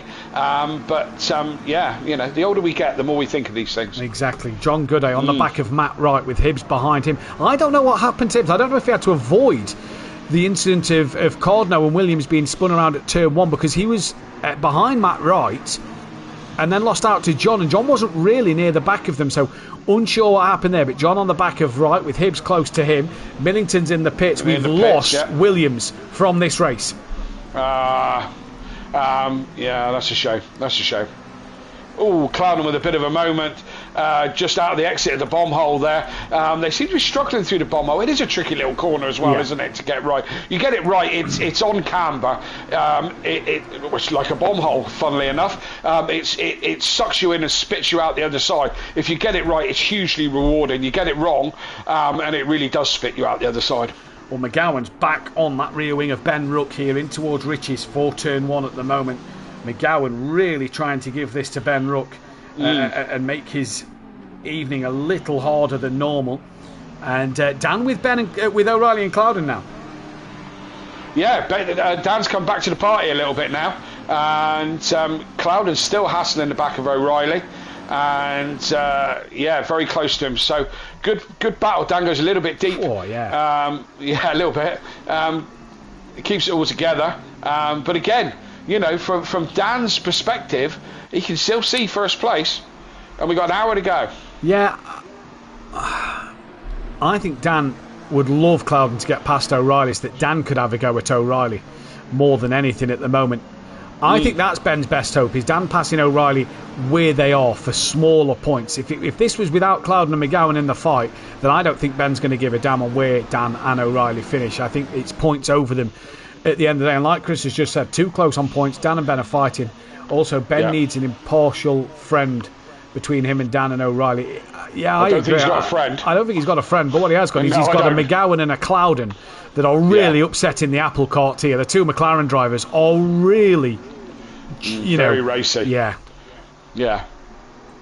Yeah, and either one of these could, any one of the top 5 could win this quite easily. So, and they know that. Well, Leger's had a moment. Sorry, Kelly. Yeah. Leger's off down the Bentley straight, yellow flag. Oh, he's got big damage to the front of his Lamborghini. So we've had Millington's in for a long pit stop. We've had Cordno in for a long pit stop. Williams has retired. De Bont's been in. That looked a regular stop for De Bont. And Leger now big damage to his front, so his race too has not ended the way it would have wanted. Hibbs has passed Goudet though. Goudet's now got Harris on the back of him, and a Rob Ramsell that's coming through charging as well. It's all getting tasty. Sorry, mate, it's all getting tasty at the front. Yeah, this is Clouden look. Yeah, McGowan's had some sort of moment. Now O'Reilly's going to go round the outside of him. He's going to be brave to get it done round there. McGowan's got the inside line. Sits. O'Reilly has to tuck back in. This is giving Ben some breathing space. I don't know how that's... We've just lost Kelly momentarily there, but yeah, I know what Kelly's about. McGowan just had a bit of a moment, and it's dragged these back into play. Sorry, Kelly, we just lost you momentarily there, but you're back now. Am I back? Yeah, you're back now. We've got you loud and clear. But yeah, McGowan fastest lap definitely had a bit of a bad lap there because he was struggling, wasn't he, a moment ago? And Ben has got that 1.3 second up. Dan now on the back of Jamal Clouden. This is looking on board Dan Davis at his view on his Lamborghini at what he can see in front of him. And that is Jamal, the Honda, the McLaren of O'Reilly and Ian McGowan coming through as well. This is going to be a struggle, I think, for Dan, because you've already said it in race 1. Snetterton's not the easiest of places to overtake, and Dan's got to try and not only get ahead of Clouden, but get ahead of O'Reilly. Yeah, well, strategy will come into play later. It did in race 1, so over a 70-minute race, it definitely will. Steve in the chat has just said, Kevin, he's lost all steering, screen went black and it stuck the throttle on, so not sure what has happened to Steve there. Not good, and he's still in the pits at the moment, so yeah, hopefully it'll all come back to him, and I don't know what happened there. Can't tell you on that one, Steve, but unfortunate. And his Clouden is still bothering the back of O'Reilly. He's within a tenth now. Having a look to the outside on turn 1 ain't going to happen there. And this is the problem for O'Reilly. He kind of, when you're attacking the car in front, you don't necessarily have to give it your all, but you do not want to let Clouden through to lose more points to Ben, do you? You want, and also put Dan on the back of you. Absolutely.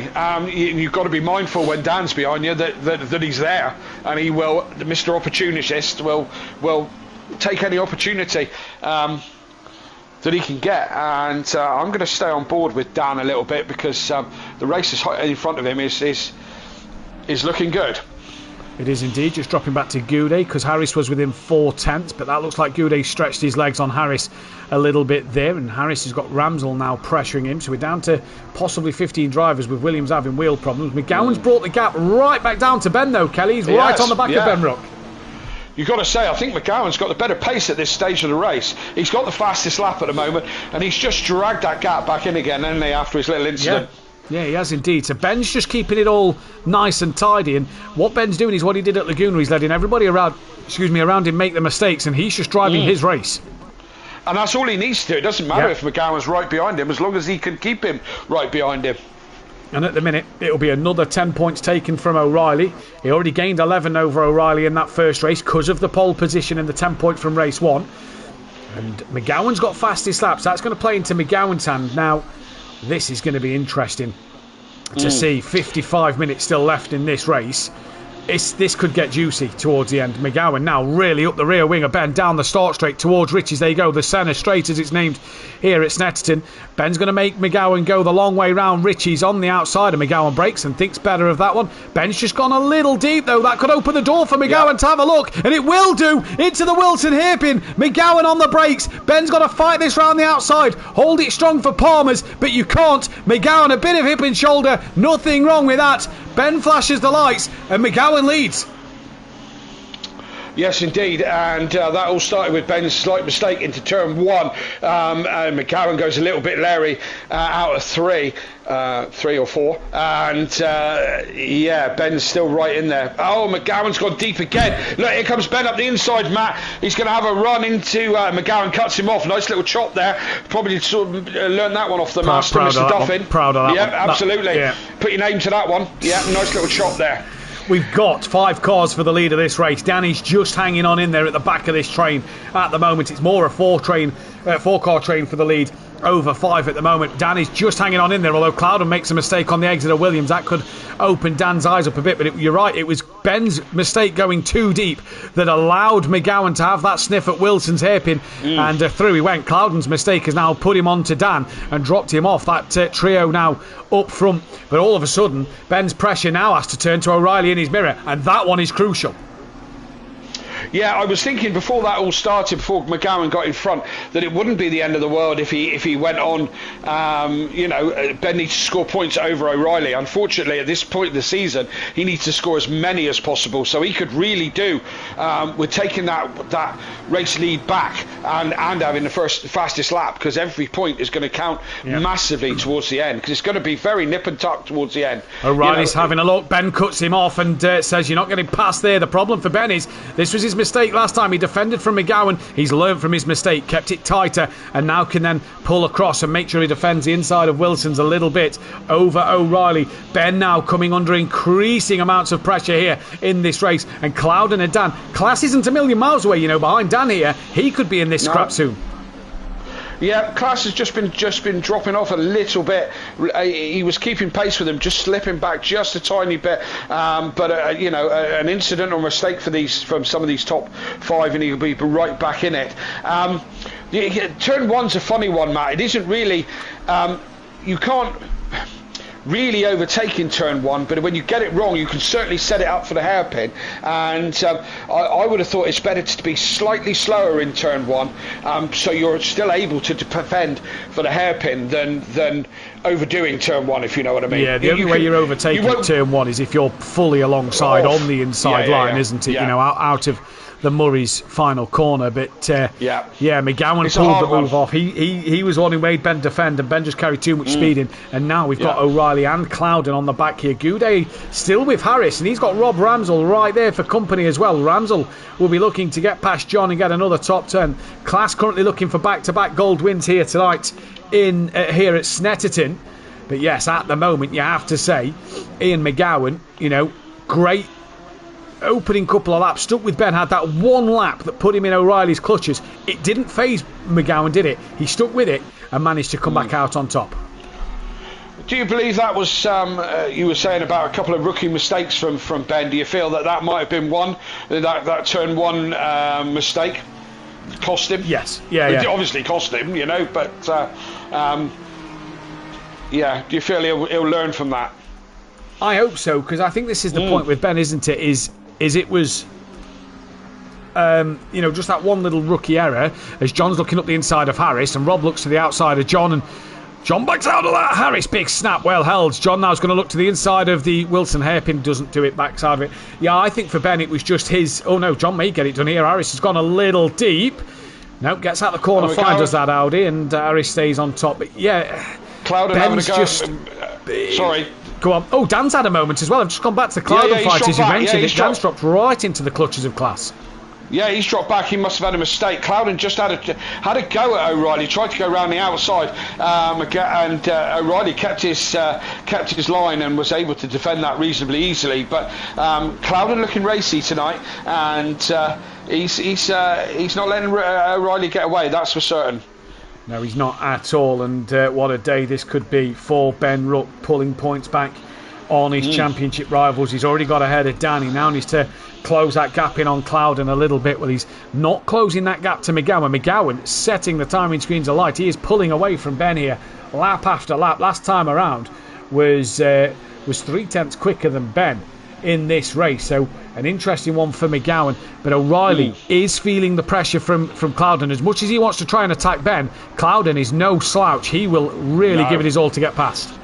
Absolutely, and he's doing exactly that.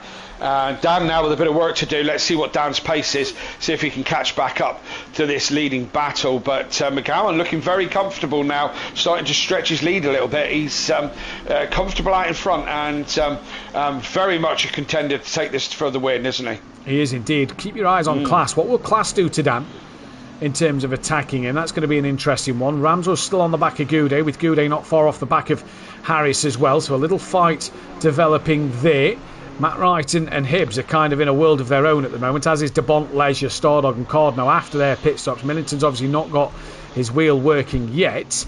Just looking at the last lap times, Dan Davis, I tell you what, a 47.7 was. Clouden was a 47.8. O'Reilly was a 47.6. It must have been the lap before that Dad had a bad lap. Yeah. He certainly lost a couple of seconds somewhere.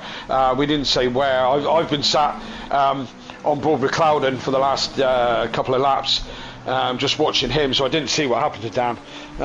But an incident somewhere. Let's see what happens in this race at the moment. Then slow out of the last corner, last few laps, says Rob Smith. It can be really bad for Rook, says Berserker. What is the tyre wear like around here? Not too sure, because we didn't get Pro-Am. We've not really had the insight of what the Pro-Am drivers were doing in terms of the tyre wear. So we're not 100% sure what the tyre wear is like. And obviously some of the guys that would have got some data from the Pro-Am drivers also won't know this. So unless they've done a long run, you know, we're not going to know what tyre wear is like, to be fair. It's not overly hot. It's only 27 degrees track temperature and 20 degrees ambient. So it's not like it was Cota as, Clouden sells a dummy into the pit lane there. I thought he was going to box, but didn't. It's not like it's overly hot at the moment, is it, Kelly? So we'll see what tyres are like at the end. It's overly hot in my room, that's for sure. I'm absolutely sweating like mad, like I'm racing. But enough about that. Conditions have changed slightly, haven't they? Because you said there's less cloud than there has been all week. I don't think that'll make a lot of difference. And as you say, it's not temperatures we have had this season. It's mere 20 degrees. John's wide out of riches. This is going to allow Rob to have the inside line into the Wilson hairpin. And John, who's a little wide, has to give Ramsell the room and does so when Ramsell goes through. So that's Ramsell up to P10, John down to 11th. Yes, indeed. The back end of the Ramsell's car looking already a little bit beaten there. As he has a bit of a moment on traction. Yeah, this could allow John to have a look up the inside into Agostini. Not close enough. John stays behind. Class last lap. 2 tenths quicker than Dan Davis. And Clouden dipping into the 46s last time around. All the leaders are in the 47s pretty comfortably. So at the minute, Class looking quicker than Dan and Clouden looking quicker than the three in front. Yeah, unfortunately, I don't quite see what happened, but Clouden has just dropped off the back of O'Reilly a little bit now, and O'Reilly is right on the back of Ben Rook, but I think it's more about Clouden's had a little moment, a bit of a slide or something, but he's just dropped off the back a little bit. O'Reilly was a little wide through Coram there, so I'm not sure what that is all about, but let's see what happens then. So at the moment, McGowan, 1.5 seconds. That seems to have stuck to around 1.5 seconds. He's got the lap traffic of Cordno and Stordog coming up for company in a moment. They've obviously had big pit stops early on. And Clouden keeps that gap under a second. O'Reilly loses a couple of tenths final sector. But yeah, interesting. Just ebbing and flowing at the minute, Kelly, between the front three. And Dan's managed to just pull slightly away from Class on that last lap. Yes, he's gapped him a little bit and started to come back towards the leaders a little bit. It's fine margins, isn't it? Yeah, indeed it is. It's going to be an interesting one. We'll keep our eyes on anything that happens there. So let's see what happens. From what I'm reading on Discord, Steve Millington's wheel had disconnected and left the throttle on, and he's apologised to Stordog. So I'm wondering if that's why Stordog had an early pit stop and a long one. And that is possibly why he was off in the background, because Steve obviously couldn't be helped with the wheel issues. Ben still got O'Reilly for company. O'Reilly just staying to about 8 tenths to Clouden. Clouden's 2 seconds ahead of Dan now, so Clouden's got the gap to Dan comfortably, and Dan 9 tenths to Class. Dan will just need to not make any mistakes. We saw in race 2 last week, Dan just made one too many mistakes. That's what cost him in chasing O'Reilly and Ben down. Yes, apparently so, and I think it's a case of, the leaders seem to have, a pace, and Dan just can't seem to have that extra as he bangs across the sausage curve, which isn't helping his campaign. But you know what it's like, Matt. We've been there as well as anybody. Yeah. You see those three in the distance and think, I just need to pull up behind them, but they're doing the same sort of lap times you are. It's so incredibly difficult. And especially when you're matching each other. Look at this. Dan was only 2 tenths quicker than O'Reilly and 4 tenths quicker than Ben last time around. Not this lap just done, but the one before. O'Reilly pulls out, whether that's a half defend on Clouden or a half look at Ben. He's already seen that Ben's made one mistake at turn 1 to open the door for turn 2. That is Cordno getting out the way of McGowan. Clouden attacking the back of O'Reilly there. Yep. We're getting a little interesting here, aren't we? Clouden's having a few looks. I think Clouden had a look. I jumped back on just as that was happening. I think Clouden had a look. I think O'Reilly defended quite heavily, to be honest. Probably a little bit more than he needed to. Cardno moves out the way for these three as well. Does not want to part to that. Good job, Gap down to Clouden now. Clouden's just set the fastest lap of the race. Now, it hasn't taken a point away from Dan or Ben or O'Reilly because it was McGowan who had it previously. But Dan's now 3.1 behind Clouden. Yes, Dan's opened that gap back up to Class, but Clouden's pulling away even more. I think Dan had a scruffy lap, the last one. I think that was a bit. He had a scruffy lap. So, but we'll see. Well, you'll see when the times come up. I say you will. I just can't. What can I say? Dan was a 48.0. Lost 9 tenths to O'Reilly, 6 tenths to Ben. Lost nearly 1 point. He lost near enough a second to. No, he did. He lost 1.6 seconds to Clouden on the last lap. Clouden did a 46.4. So he is flying. Yeah, he's flying, but he can only go as fast as what's in front of him. As they come across another back mark, is that Stardog? Yep. That is not the place to be lapping Stardog. Place to be. No, that's Clouden not a great got place through for as well. Stardog now with Cordno on the back of him, so Dan's not got past Cordno yet, but that could have ended in tears. That is not the place to be lapping somebody. Fair play to Stardog, got out the way, kept well out the way as well. So fair play to Stardog. Let's not make no mistakes here. Dan's pitting. That seems a strange time to be pitting in terms of strategy. So let's see what happens there for Dan Davis. Is he clearly thinking of doing something different? It might be a change of mindset. Something different and a change of mindset. Get out of that chasing the guys in front of you and just work on being consistent on lap times. Well, the bonus for Dan is it looks like Ramsell. Yes, he has. It's just come up. Ramsell's pitted as well. So that's one less car that Dan will have to overtake. Dan's not taking tyres there, so that is a splash and dash. He's in and out like a shot. So Dan's behind Goudet. Dan's just coming into turn 1 while Goudet's just entering turn 2. So he's got a bit of clear air, but then he's got Goudet, Harris, Hibbs and Wright within close company before the big gap back to Class. Did Dan think of getting in before because of the lap traffic? Possibly. And I mean, it's you've got to be incredibly smart to work out where your gaps are as well. But maybe he thought he could drop into a gap, and get some clean air, because there's a lot of lap traffic they seem to be going through. And they said maybe it's just a case of changing his mindset, not focusing in the cars that he's trying to chase, and just focus on getting his head down. Well, the thing for Dan now is he's got open play that if he catches up to the 4 in front of him, again of Goudet, Harris, Hibbs and Wright, that they make stops before he gets there, because he's not what he's not going to want to do is be stuck behind them for any amount of time. No. 8 seconds behind my I don't know if it's my internet or no, we've had a connection failure. I'm just saying, oh Christ. And there was left of the race there? 42 minutes. So we are going to go to a quick break while we try and get this one sorted. Please stay with us.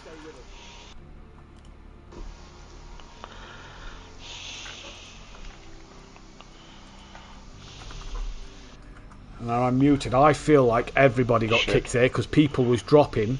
Yeah, I had some lagging earlier. Yeah, I had some lagging earlier, and but then it just all turned to shit.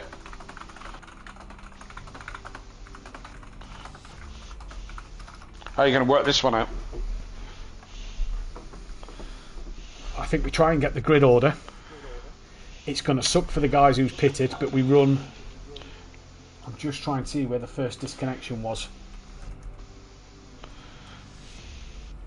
So we've got 16 cars there, 16 there, 16 there, 16 there, 16 there, 16 there. Still 16. I've probably gone back a little bit too far. Still 16. I was on Stardog at the time, and then I changed. So there we go. I'm just going to jump into the Discord chat with Matt and Dan, see what we want to do as admins. Okay.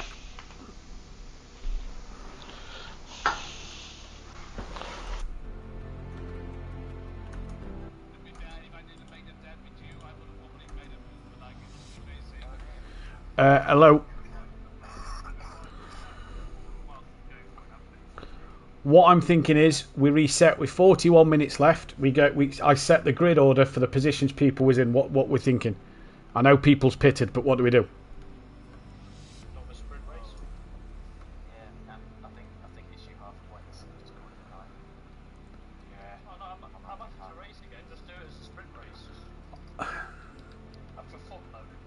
I don't know if we can issue off points, Matt, because Dan down all pitted and John up all didn't.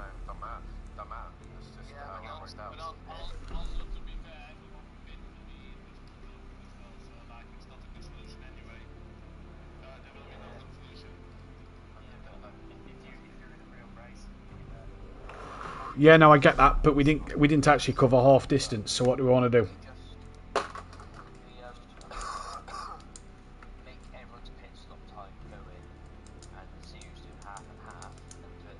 I can't see who's doing half and half now. That's the problem. I know McGowan was, Clouden was. I don't know about Clace. Right, what was you doing?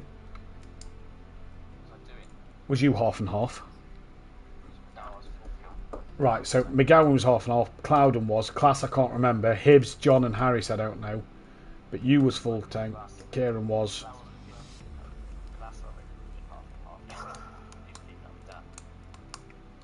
What do we want to do?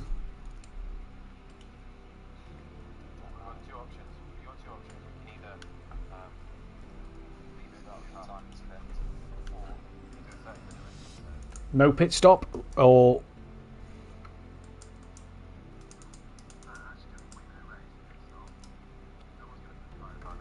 what about the grid order? Is it possible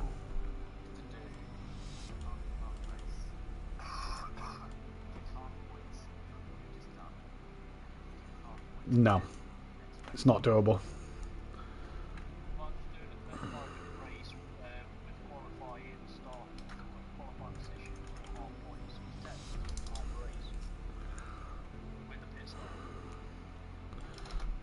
So 40-minute race.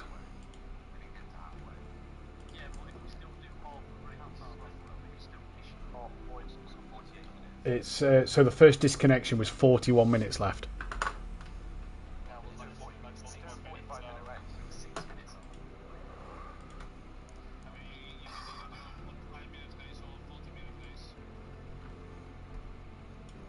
Matt, Dan, what do you think?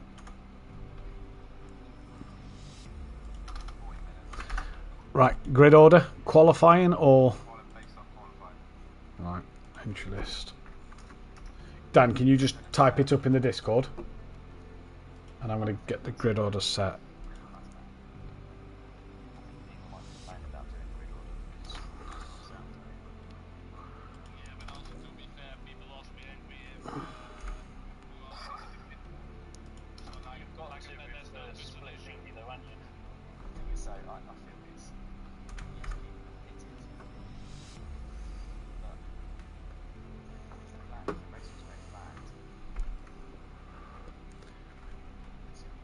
Yeah.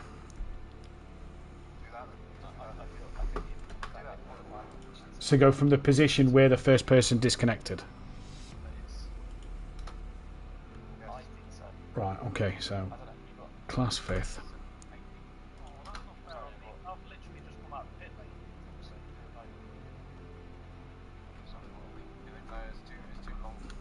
Matt, me, you and Dan.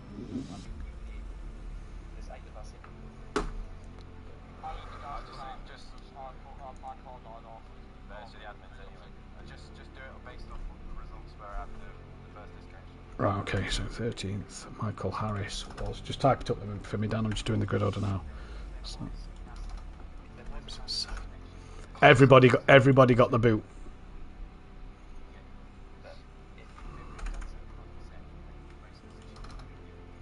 Yeah.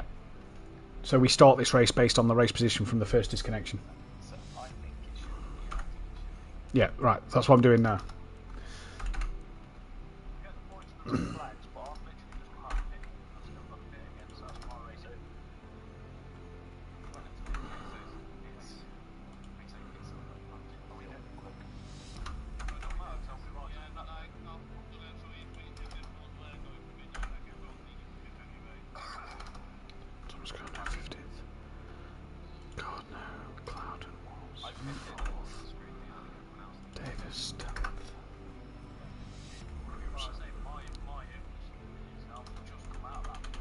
So did Dan. So did I, mate. I'm at the back of the pack. With me. At least now we're closer to the pack. You with me as well, mate. So you can race with me all you like. I was way back. I benefit from this because it costs 5%. So 11, third, 10, 15. McGowan first, Steve Millington 16th, John Goudet 9th, Ben Rook 2nd, Rob Ramsor 12th, Matt Wright 6th. No, I've just wait. Right 6th, Stardog 14th. No, I've got the order up now. I'm just double checking that I've got them all right. Hibbs 7th, Harris 8th, Patrick 13th, Class 5th. I've removed Williams because he'd retired from the race.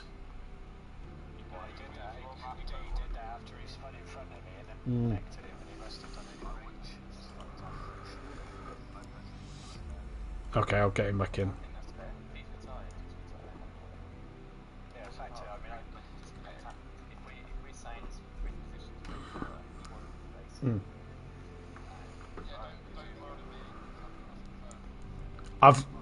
I've left you on there for now, but just don't join then, Steve, if that's the case, dude. Alright. Right.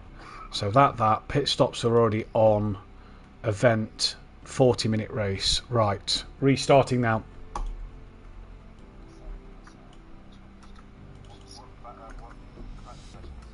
None. Oh, hang on, shit, yeah. Yeah, let me just add a practice session back. Yep.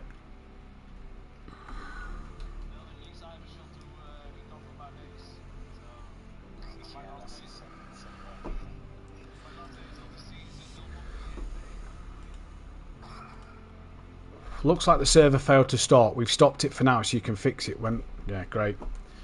Great. Fucking brilliant.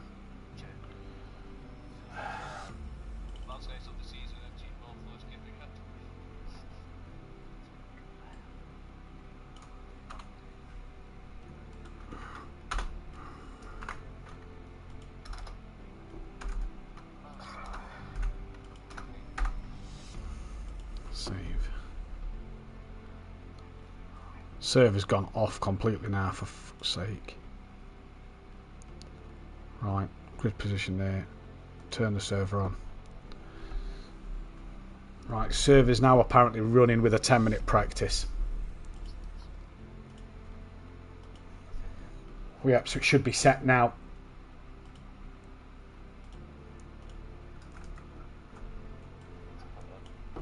I think Dan's typing it up.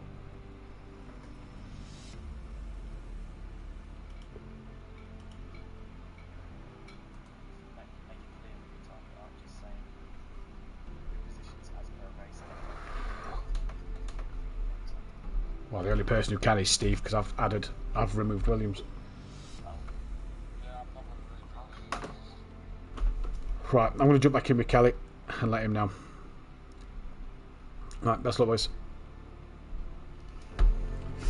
Fucking servers, man. Right. What's happening? Restarting the race with 40 minutes left, and it will be from grid position based off where they was. Right. So they've all got to do a pit stop again. Mm-hmm. Right. Dan should be putting a post out. I'm just going to run for a quick wee. Servers back up. Right, I can join, yeah? Yeah.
What a shit show these servers are, man.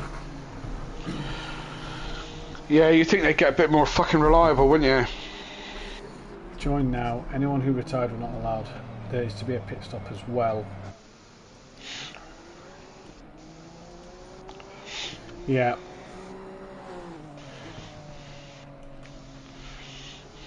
Did Dan put that it will be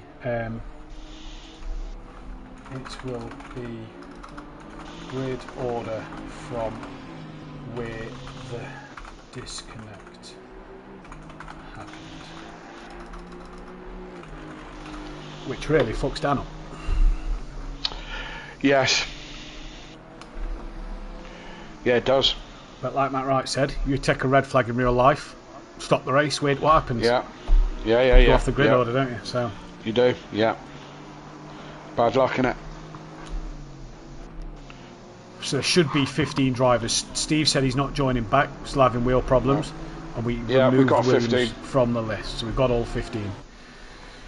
Fucking servers, man. Honestly, this year has been a fucking living nightmare, and this seemed like it was a G-Portal error, because when I did the initial reset, it said, servers failed to reset, we've turned your server off until this issue's sorted. So it seems like it was a G-Portal issue once again. Is G-Portal the only option you've got? Is that the only There's another one called Nitrado, but it's worse than G-Portal. Right. So it's just something you've got to live with. Do you know what? You think how far we've come with game technology, with wheel technology? Just think you could just get it right, wouldn't you? You would, wouldn't you? You know.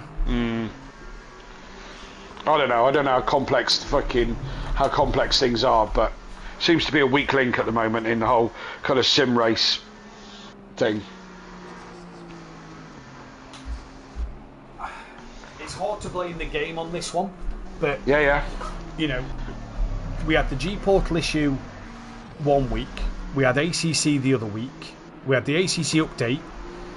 Last night was G-Portal, tonight was a G-Portal. Yeah. So this could be, yeah.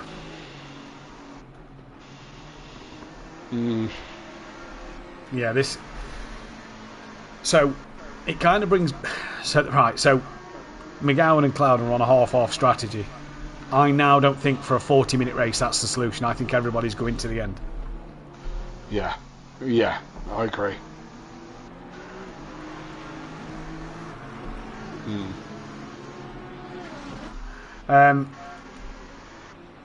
Right, I'm just going to fill up my glass while we've got 4 minutes of practice. Okay.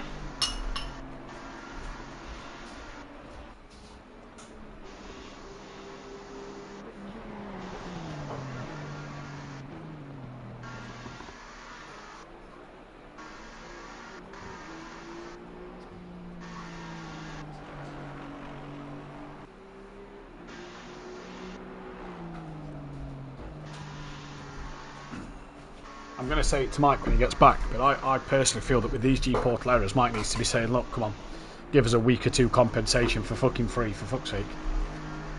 Yeah, trying to run a league here. Yeah. You know. I know that fucking, 2 weeks was ACC's, mistake, but we've also had 2 weeks now that's been G-Portal's fuck up, so I'd be asking for them 2 weeks back in compensation. Yeah. Yeah, it would only be fair, wouldn't it?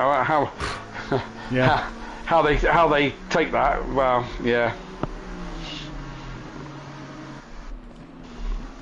The problem is you threaten to go to the other one, don't you?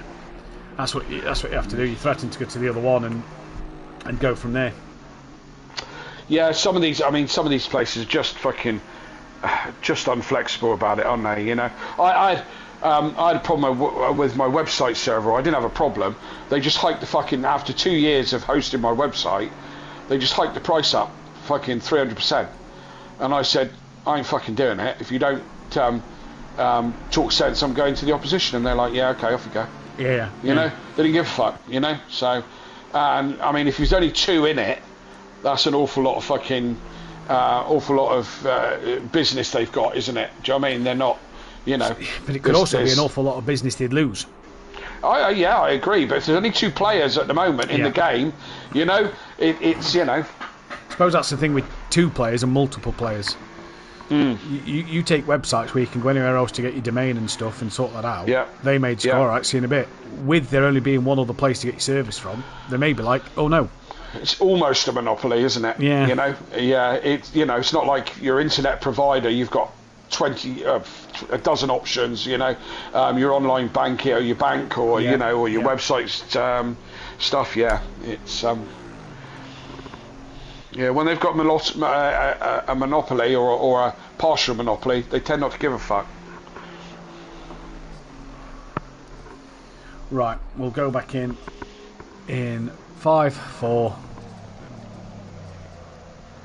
Welcome back then, ladies and gentlemen. We've had a G-Portal issue which has meant that the server had gone down momentarily. We have sorted this issue, and me and the other admins have taken the decision to do a 40-minute race in which we only lose 1:15, I think it was, in that race. And the grid order will be set based off of the positions that drivers was. So McGowan will be on pole for this race, subsequently meaning that Dan will start in 10th because he just pitted. Now, the way we've decided this is a red flag in the real motorsport. You'd have to start then in the position of where you was on that final lap. We've taken this from the moment of disconnect and not from the final lap as per our rules and regulations, and that is where we have gone from. So for Dan Davis, that is a real kick in the teeth because all the drivers will have to pit again, Kelly. Yes, absolutely, and it's totally out of our control. If you think this is anything to do with SimPlay, it's absolutely not. It's totally out of our control, and still a modern problem of sim racing. We were just talking off air about it, and it's one of those things that needs to be sharpened up in the sim racing world, but nothing we can do about it. So what it does actually make is, for you, the viewers, another race basically, and another opportunity for some of these drivers. Yes, the likes of Dan will miss out, but other ones will benefit. So it's for you guys at home. Happy days! You've got a different prospect on your hands. So that's what we kind of have to go with, isn't it? With the rough and the smooth on this. Yeah, this is now where we're at, where it's we've had these server issues all season. We can only apologise to you, the viewer, and to all the drivers that are trying to take part in a championship here at SimPlay Motorsport. This is not what we want to provide. Obviously, as a league trying to run a competitive championship. But it is out of our control. We have no control in this, and you have to feel for every driver that's trying to take part in this season. But tonight you have to spare a thought for Dan Davis, because he's the one who's was trying to hunt down Ben and O'Reilly. Was just trying to alter his strategy a little bit, and he's now got to start from 10th. Yeah, absolutely. And I mean, as you just said, and the admins were chatting, if you have a red flag in real life, then these things get reset, and you have to roll with what you've got. I mean, we don't have engine failures as such, and but we have our own problems as a sim league. There's nothing we can do about it, except dust ourselves off and try and make the best of it. So and that's exactly what the likes of Dan's going to have to do. Who else missed out? I mean, Patrick Ledger had a disconnection at the start. He hasn't gone a lot further forward. It was from Dan down that had all pitted. Yeah. Stardog and Cardno had just been lapped. It kind of benefits them. They are now on the back. DeBont and Dan and Ramsel and Ledger had all pitted and were still on the same lap. Chris saying, does the others still have to pit? Like Rob Smith just said, everybody now has to pit. Tips are saying you admins can only make the best of what the game and the servers deal you. Exactly right. Benny Archer, if only WRC let us all be on stage at the same time, that'd be quite good. Arthur Daly saying only 15 in, could have padded it out with some pro-ams. We did offer it to the pro-ams last night, Arthur, but they didn't want to, so we didn't do that. If you have a red flag in the real world, everyone gets a free pit stop. That is true, Michael, but everybody's still got to pit. So we've kind of gone that... We did explore the option of people not pitting at all. Yeah. But there was half the grid pretty much that had pitted, so we went with the option that everybody's got to pit. So them 6 that had pitted have got to pit again. So we did... It's unfortunate, but it's the best, we did talk best about solution. The option of that. Yeah. solution on the fly that we can come up with. Arthur Daly, good to see you. How's Terence? Is he all right? Probably target reference for you, that, isn't it, Arthur Daly? Not a clue. Not a clue. Yeah. No. Classic TV show from the 80s, Minder. Look it up. Brilliant. Absolutely brilliant. Yeah. It's a bloody changing world. There we go. Arthur Daly says that Michael Harris is in the rules. I don't think we've had a rule for that, because normally we've not had these server issues that we've had this season, Arthur. So normally it's in the rule that if we get to 3/4 distance, we issue half points. So I don't think there's anything in the rules to say they will do pit stops or pit stops will be removed. That may be something that we have to discuss going forward as an admin team. But myself and the admin team took it upon us as quick as we could that everybody has to pit, and that's the decision we came up with. I think it's the best one, to be honest with you, regardless, what anyone says. It's making the best of the best situation to give you guys some sort of show and keep the championship alive. As I said, it's something we can't beat. And in the real world of motorsport, every scenario has been, or most scenarios have been tested over the years, where different scenarios are presented in front of us, and we have to make the best of them as and when we can. So one for the admin teams to chat over in the off season and whatever, to put a contingency in place if this happens again. But as I say, on the fly, we have to deal with it. So this is what you got. So sit back, get yourself a drink, love it. Fury's granddad saying, I remember Minder Kelly. Yeah, good Fury's man. Granddad remembers the war, so I'm not surprised there. Paul Williams. Which one? The first one?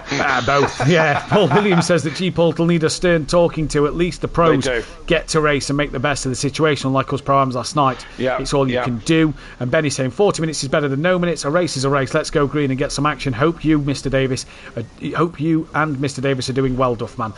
Duffman is doing well, and Mr. Davis is as well. He's doing fantastic. Well, we've got a brief moment, then go into that description, and while you're there, check out our fantastic sponsors, Design Manchester, producers of vinyl graphics, laser engraved gifts, mugs, printed clothing, and much more, including Simplay Motorsport merchandise. Head over to their Facebook page, link is in the description, and go to Audio Sport, who he says it every week we mention it, he needs to change this, but manufacturers of VW Transporter, T4 audio solutions, and styling products, and T5, head over to www.audiosport.co.uk and check out their Facebook page. Links are all in the description for both our fantastic sponsors there. Fury's Granddad's just called us cheeky. Berserker says another great stream quality. Another great quality stream. Thanks, guys. Thank you, Berserker, for that. And tips, you've got to make a snap decision. If it creates issues later, that can be looked at, but we get a race exactly to watch. Right. Show must go on, as a very famous singer once sang. Phil Collins. No, nothing Madonna. Like it. Nothing like it. Freddie Mercury. I knew who it was. Yeah, of course you did. Like you knew what Minder was. Yeah. No, I actually knew that Freddie Mercury sang that. Minder, not a clue. Okay. What was Freddie's best performance? McGowan's just had to come to a brief halt there because he was a bit ahead of his pit box. He doesn't want to get a penalty for that one. We are about to go green. Full round 22 of the season. We're down to the 15 cars. Millington and Williams are not allowed to rejoin. They had, DNF from the race effectively. We get going again in this one. And it's McGowan from Rook. McGowan had a 2-second lead. Let's not forget, all that has gone out the window. It's green and go. McGowan and Ben side by side, nearly door to door as we head down into Richie's for the third start of this Snetterton race. Ben on the outside. Cloudon's looking round around the outside of O'Reilly. Ben's taken the lead. Cloudon's got O'Reilly. McGowan's put him on the grass. That's allowed O'Reilly back up the inside into the Wilson hairpin here then. O'Reilly and Cloudon going at it. Dan was down in 10th, so he's got to be cautious on this race start not to get it wrong. We all get through cleanly. Everybody's away. Where's Dan? Behind Goudet, so he stays P10. In fact, no, he's lost out of place at the moment. Harris went round out of turn one. Dan got in front of Goudet, but we've Goudet lost Harris. Harris has gone. He was in a spin last time I saw him. I don't know what happened after that. But then John had the inside line and got Dan redone into the thing. So Dan with loads and loads to do. But Ben Rook with an excellent start. Yeah, Ben Rook took the lead. McGowan put Jamal onto the grass, so that'll annoy Cloudon a little bit because Cloudon had got past O'Reilly. He's now battling with Class. Then it's Matt Wright, Hibbs from Goudet, from Davis, who's up to 9th. So he gained a place because of Harris's now disconnection. De Bont's 10th. Go on, sorry. McGowan with a scruffy exit, and now he's got O'Reilly trying to go round the outside of him as they go under the bridge. It's going to be interesting there if O'Reilly can put it in. He thinks better of it. Probably a very smart move from Kieran there. He had to run but backed out of it. Hard to get down the inside of that unless you're Ash Sutton.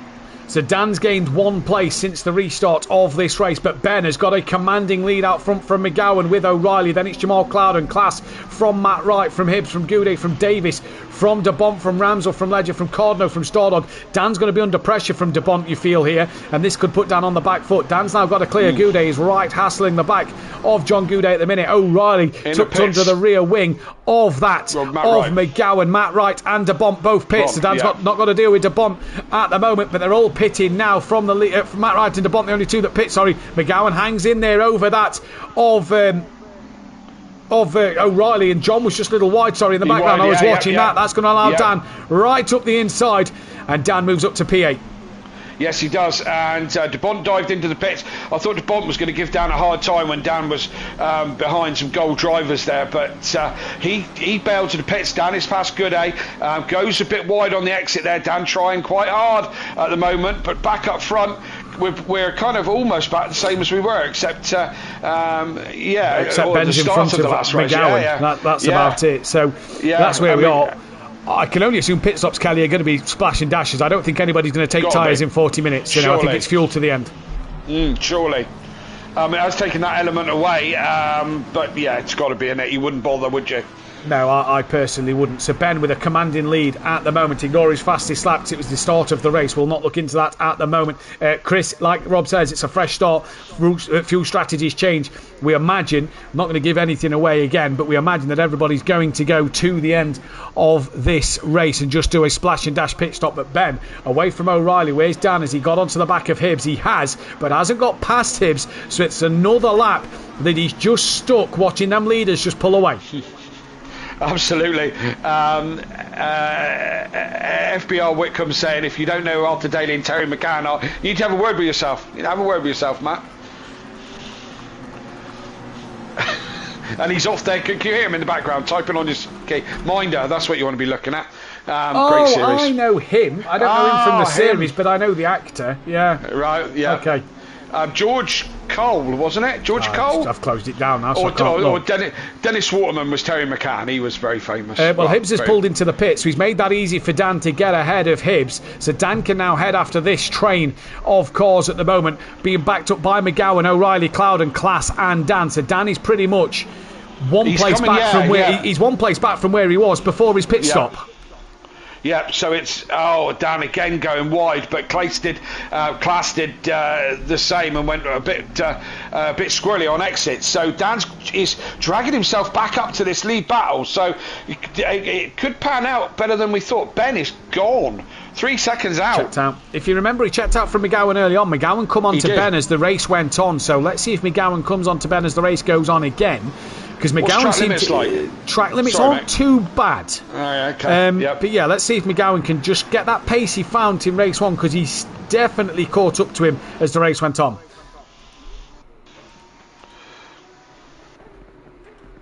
Yeah, absolutely. And I say about track limits because Dan is abusing them. Something rotten at the moment. He's got to be careful that he doesn't have a bit of a moment, but he's pulling up to the back of Class now as the Ben extends his lead a little bit further, now over 3 seconds, as he starts to stretch his legs a little bit, and this is what he needs. McGowan needs to kind of switch it back on again from where he was in the first part of this race, and but Dan's coming. He's within a second now of Class, and he might be just under a second as we get across the start line here. Let's have a look. No, he is. Look, half a second there. The timing screen a little further down the line. Cardno comes into the pit, so he's got not longer going to put pressure on Rob Ramsell for the rest of this race. So let's see what happens here now. Rob's obviously going to try and get onto the back of John. That's where he was before the red flag, as we're going to call it. But at the minute, like I say, Ben checking out up front, keeps that fastest lap. Clouden not sticking with O'Reilly as much as he was earlier on, and McGowan being hassled a little bit more by O'Reilly. And it's surprising. Nothing much has changed. The temperature's exactly the same. Nothing much has changed. They may have rejiggled their fuel, well, they would have had to, wouldn't they? Because they would have started on whatever their setup was. So if that was full fuel, they would have had to have changed their fuel settings. But as I said, McGowan not looking as racy as he was. Clouden not looking as racy as he was at this time. Yeah. Dan's got the inside line. Klaas went a little bit deep. Dan's not able to capitalise on this set of corners as they come out into the back straight, and Dan is right on the back wing of Klaas, but he's going to have to try and go around the outside. That's going to be interesting. He might. Oh, he's got it done. Klaas let him go. Let him go. Yeah, did Klaas let him go, or did he get a poor run out of Williams? It's going to be an interesting one to see. 100% was a lot slower. Excuse me, but Dan now back up to where he was before the pit stops in the first race. O'Reilly hassling the back of McGowan with Clouden just sat behind at the moment. McGowan just looks like he's opening that gap up a little bit. Dan now's got about 2.5 to Clouden, which is what it was roughly before the pit stop. So Dan is back in that same position at the moment. Yeah, he's back in the hunt, and it may be that Rook has got less fuel, but Ben's faster when he's if he's sober. I just missed that comment because I had a pop-up come up. I didn't read that properly, but certainly hang on a minute, we'll get rid of that. Dan's back in this hunt for sure. McGowan fastest lap of the race. Sorry, Kelly. Here he comes. Right, McGowan might have got himself in the kind of window that he wants. The fuel thing's going to be relative, isn't it? They still need enough fuel to finish the race. Yeah, they're going to be now pretty much on the same fuel, I'd imagine, there or thereabouts, depending on their cars. Yeah, but they are going to have fresher tyres, I suppose. Yes. But what was it? So 41 minutes. So it was about half an hour in. It was only 6 minutes away from being at half distance of the race. So yeah, they're going to have fresher tyres by at least 20 odd minutes. Absolutely. O'Reilly is ebbing and flowing with McGowan and O'Reilly. McGowan, well, as we know, just on the fastest lap of the race, but O'Reilly's still there, just with his hand on his shoulder of McGowan as they come back onto the back straight once again. Still 3.1 out in front is Ben Rook, and they're dropping Clouden a little bit. And Dan hasn't dragged Clouden in the last lap or so we'll see how he progresses. It's all quite interesting, isn't it? Yeah, just watching this fight between Leger and De Bont down for 11th and 12th at the moment. But remember, them two have made their pit stop, so they're done. McGowan fastest lap. So let's see. Looks like that gap's opened up a bit more than 3/10 again to him and O'Reilly. Looks like McGowan has a much better final sector than O'Reilly, doesn't it? Gap's 2.9 to Ben. See if McGowan's brought that down. That's your biggest place for track limits, Kelly, running too wide on the exit there of Murray's. Yeah, that's as I said earlier. That is a very tricky corner, and it's you carry so much speed before you get there, and then it just jumps out at you, doesn't it? Like you kind of like slowing for it, and you think I'm slowing enough, and then you just shoot right past it and onto the exit. So and easy to go track limits. So as we saw with McGowan just then. Well, this is O'Reilly's current view of the back of McGowan at the moment, and going to be an interesting one to keep our eyes on this fight, because O'Reilly seems to, like Kelly said, ebb and flow in the sectors between these two. McGowan to Ben down to 2.7, so McGowan finding that groove, and it took him a few laps last time, didn't it, to just get onto the back of Ben and then finally make that move. Now he's slowly creeping in, and if they're only splash and dash into the end, well, then this could be an interesting one for McGowan to just try and hunt Ben down instead of doing the strategy that McGowan was on. I can't honestly remember which one he was on, but this could be an interesting one. Yeah, Dan just bringing the gap down to Clouden now, about the same gap back from O'Reilly to Clouden as is to Clouden. Dan's got fastest lap as well. He has got fastest lap, so he's finding his feet, and this could all shape up right towards the end. This could. Remember, we've all got lots of pit stops yet to do. Certainly these top 9 have still yet to pit. The other guys have taken early pit stops. De Bont will be later on, will be the one to watch. Remember, he was right with Dan when he pitted. Yeah, he was. But now he's less than a second behind Pratchett Leisure and hunted him down. So this could stunt his progress a little bit. We'll see how that one pans out, but don't count out De Bont being there or thereabouts towards the end.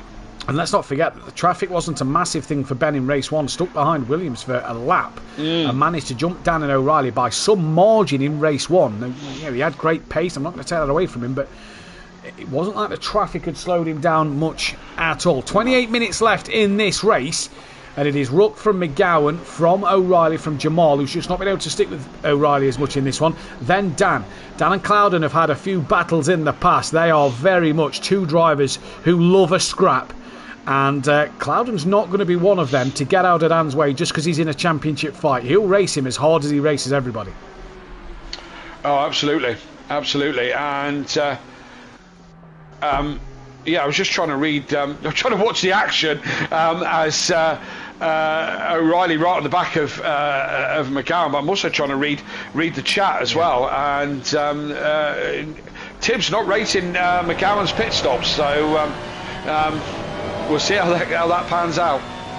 Indeed it is. This is on board with De Bont looking at the back of Ligier's car down towards Agostini. There you go. And I thought that Ferrari wasn't going to stop there, but he manages to get it stopped in time as they head in. O'Reilly now within a tenth of McGowan. McGowan's had a bit of a poor lap, and we saw him have a poor lap in the first start to this race, in which put him on the back foot going into O'Reilly. That's when then McGowan started to find his feet. So maybe this is McGowan going through a little phase again where he's then just going to close that gap, but it's open up to 3.4 to Ben Ruck, and McGowan just needing to settle back into a nice rhythm in this race. Well, it's going to be an interesting one, that is for sure, Kelly. No doubt about it that this is going to be one to keep our eyes on here. Yeah, you say about settling into a rhythm. You settle into a rhythm with Kieran O'Reilly crawling all over the back spool of your car. It was not a place I want to be, you know. But to be in front of Kieran Riley on pace, I'd take that. You know, out-qualified him, didn't he? He didn't just get there, in the race. He did it on merit in the qualifying session. He did. So fair play to McGowan. Cracking night for McGowan in this one. So we are now over that half-race distance because that was 35 minutes left on the clock in terms of the overall 1 hour 10. O'Reilly pulls out to have a look at Agostini. Is it going to be a move? No, it's not. It's just to show the nose. McGowan goes a little deep, but O'Reilly's just not close enough to capitalise on exit. McGowan's making a couple of mistakes in this last half lap, or most of that, this lap or so, to be fair. And I think Kieran is just trying to distract him, trying to force those errors a bit more often. That's what I think he's trying to do a little bit there. Back end of McGowan's McLaren looking a little bit loose on traction on some of these corners. O'Reilly's got a run on him now. He's going to the outside. Is he going to get it done? He has. He's got it done easily. Yeah, so again another easy pass down that straight. I'm just wondering if drivers are having a moment through Williams. Is that what's causing them to lose more time and momentum? That much, Matt? We thought Clace got off the throttle to let Dan through, but look at the gap O'Reilly's got over McGowan. I would suggest that maybe Clace didn't let Dan through, and maybe if you're having a big GT4s on Tuesday night, the Who Darren Cup, you had a big slide or got over that curb. That curb is very bumpy on the outside of Williams. You did lose a lot of time, so yeah, fair enough. We'll see what happens here. But O'Reilly's now up to second on the back of Ben. Yeah, I find that hard to believe. I don't see for 1 minute why McGowan would back out of it. That's what I mean. O'Reilly through. Yeah, I think he's just had a big moment through Williams. But he didn't seem to be that much of a moment. I mean, O'Reilly had a run on him, and then he just seemed to pass him McGowan.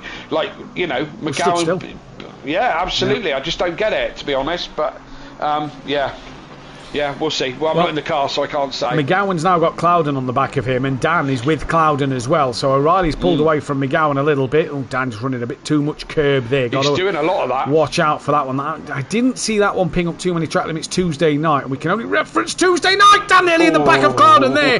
That would have been a nervy moment for Dan Davis. Definitely a heart-in-mouth moment for him. Yeah. I don't know about heart-in-mouth. That was a Brown moment for sure. I thought he was going to clamp right into the back of Clouden there.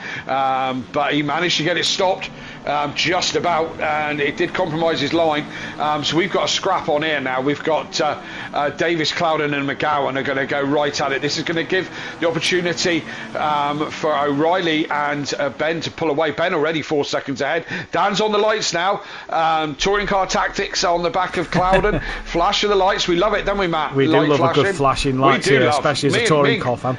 Yeah, me and Matt love it. No, not everyone loves it, but me and Matt like flashing. Jamal just a little wide out to Nelson there, just onto that outside curb again. Another tricky one just to hit when you go on the outside through the bomb hole in towards Coram. There you go now. So this has just allowed McGowan to pull away a little bit. McGowan's looked strong in this final sector though, all race to be fair. He's looked really good coming through the Brundle Nelson bomb hole Coram.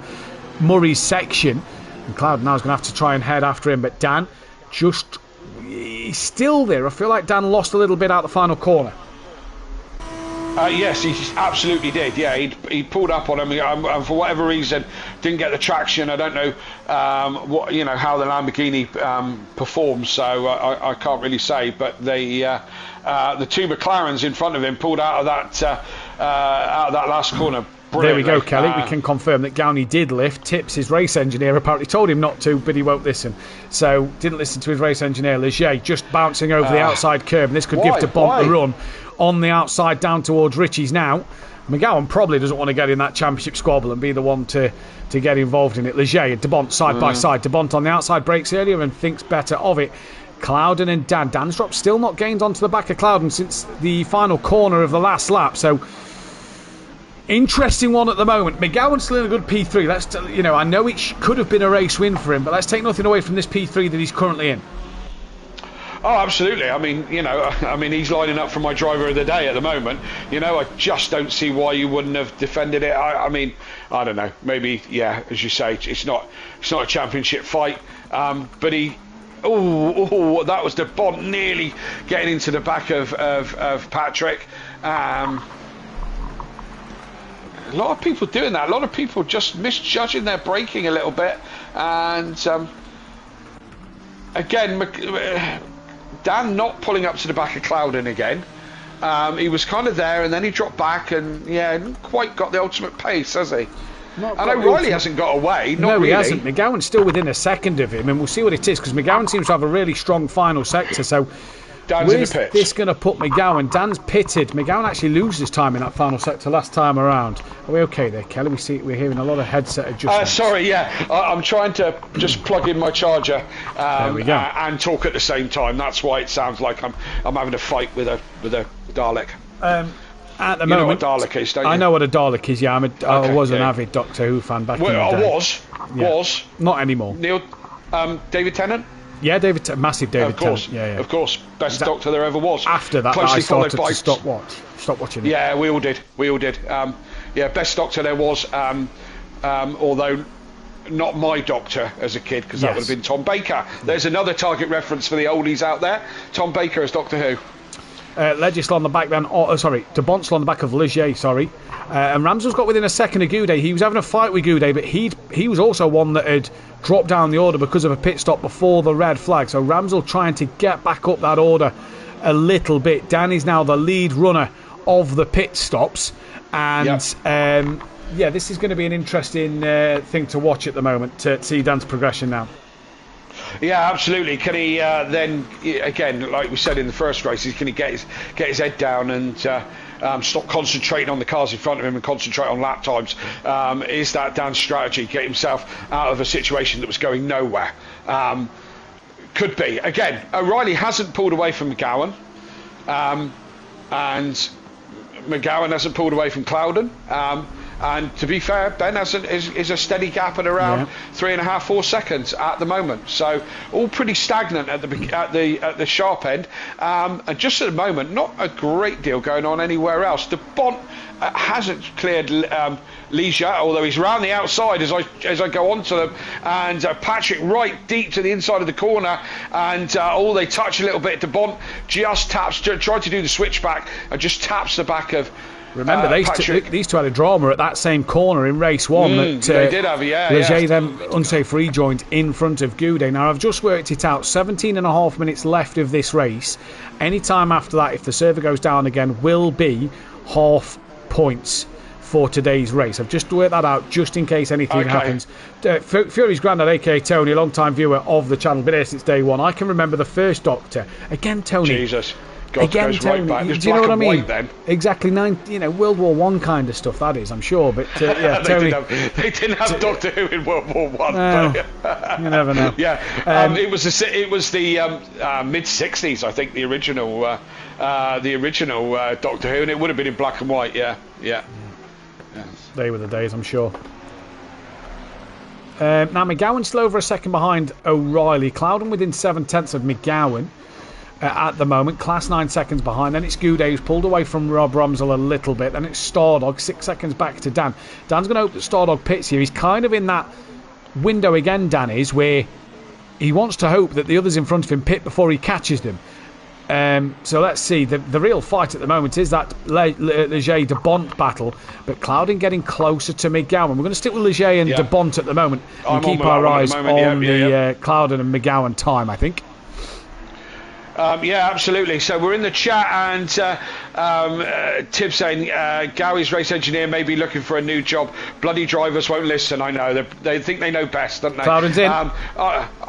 I would say that I'm looking for a race engineer, but I have to commentate with him as well. So I'll stick with the one we got for a minute. I hope you're out on a Wednesday night. Yeah. Oh, Dan's made a mistake. There's a yellow flag with Dan Davis, and Matt Wright's got past him at the bomb hole. So Dan Davis has had a yellow flag around his number. Didn't see what had happened. Just caught the yellow flag moment, but Matt Wright has got past Dan Davis.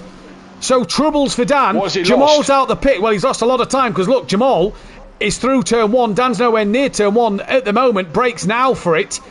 So Dan's lost a lot of time. And he's got to fight Matt Wright for position. Yes, indeed. How heavily Matt Wright fights him for it, well, we'll wait and see. Yeah, that's another disaster for Dan. It's really not panning out as his night when his teammate and his other rival is pulling away in first and second. This championship is just slipping away now. Yeah, it is indeed. And don't forget, Ben's still got fastest lap to his name as well, so that's an extra point for Ben. Now, Ben was only 5 points clear of O'Reilly, second to third before the restart anyway. What Ben didn't have was that fastest lap. So at the minute, Ben's only gaining 1 extra point over O'Reilly in this championship. But what it is doing is Dan's mistake is put him down the order, and he's now got to get past Matt Wright, who Dan is still behind. Yes, indeed. It's all turned into custard a little bit for Dan this evening. And de Bont still looking at the back of Patrick Leger. Showing how hard it is to overtake. It is, absolutely, yeah, because de Bont's no slouch, although Patrick has come forward leaps and bounds this season. And, God, it's getting late, isn't it? Are you all right? Whoa. You still on holiday mode? I think I am, mate. I don't think I've switched it on properly. What happened there, Kelly? I just looked at the stream chat a moment. Just talk through what happened there with Leger and de Bont. Leger had a bit of a moment out of the corner before bomb hole, the right-hander, and de Bont just caught him quickly and just nudged the back of him. Doesn't look like any harm done, except de Bont has just been dropped back a little bit, dropped off the back of Leger. So we're in a position now where we're watching Dan and Matt Wright at the moment. Ben leads from O'Reilly from McGowan. Clouden is now your net pit leader. Obviously was fourth on the road at the time, so we'll see what this will do for Clouden. I think he's gone for that undercut option and getting the clear air, and he's got some clear air, but he's gaining on Stardog. Now again, Stardog's yet to pit, so it's one thing pitting early, but when you get in that traffic, it's going to cause other problems. We didn't know what happened to Dan. This is now the closest fight on track between Matt Wright and Dan Davis at the moment. And looking back from Matt Wright here, well, Dan needs something to go his way, because at the moment it isn't. Yes, you're quite right. I don't know what that is that will make this damage limitation for him, because he's in a bit of an awful position at the moment. But we've got 15 minutes left. It's not a long time left, but we have got an awful lot of guys who haven't taken their stop yet, so that could benefit him somehow. We'll see how it pans out, but it's turning out a great night for Ben and his championship campaign. It's turning out to be a solid night for Kieran and damage limitation against his rivals, but for Dan it's not turning out to be the best night. Ramsell pits. He was within 6/10 of John Gooday, so that's one car that Dan and Clouden may not have to overtake. Definitely not Clouden, because he's about to come past Rob Ramsell. Dan, who's still on the back of Matt, but half a second behind him, just cannot seem to get past him at the moment. Driver of the day poll's gone up. Ben Ruck, Kieran O'Reilly, Jamal Clouden and Ian McGowan are your option. How is there 15 minutes left of the race, but 25 minutes of the pit window? We haven't altered the pit window, so the pit window was still set up for race 2. Dan wide at turn 1 on the grass a little bit there. So the race was still set up for the pit window for the 70-minute race. So they can pit at any time. Does that technically mean, I know it won't in the rules, but does that technically mean you can pit after you finish the race? No, because you'd have crossed the checkered flag. No, you've crossed the checkered flag. Yeah.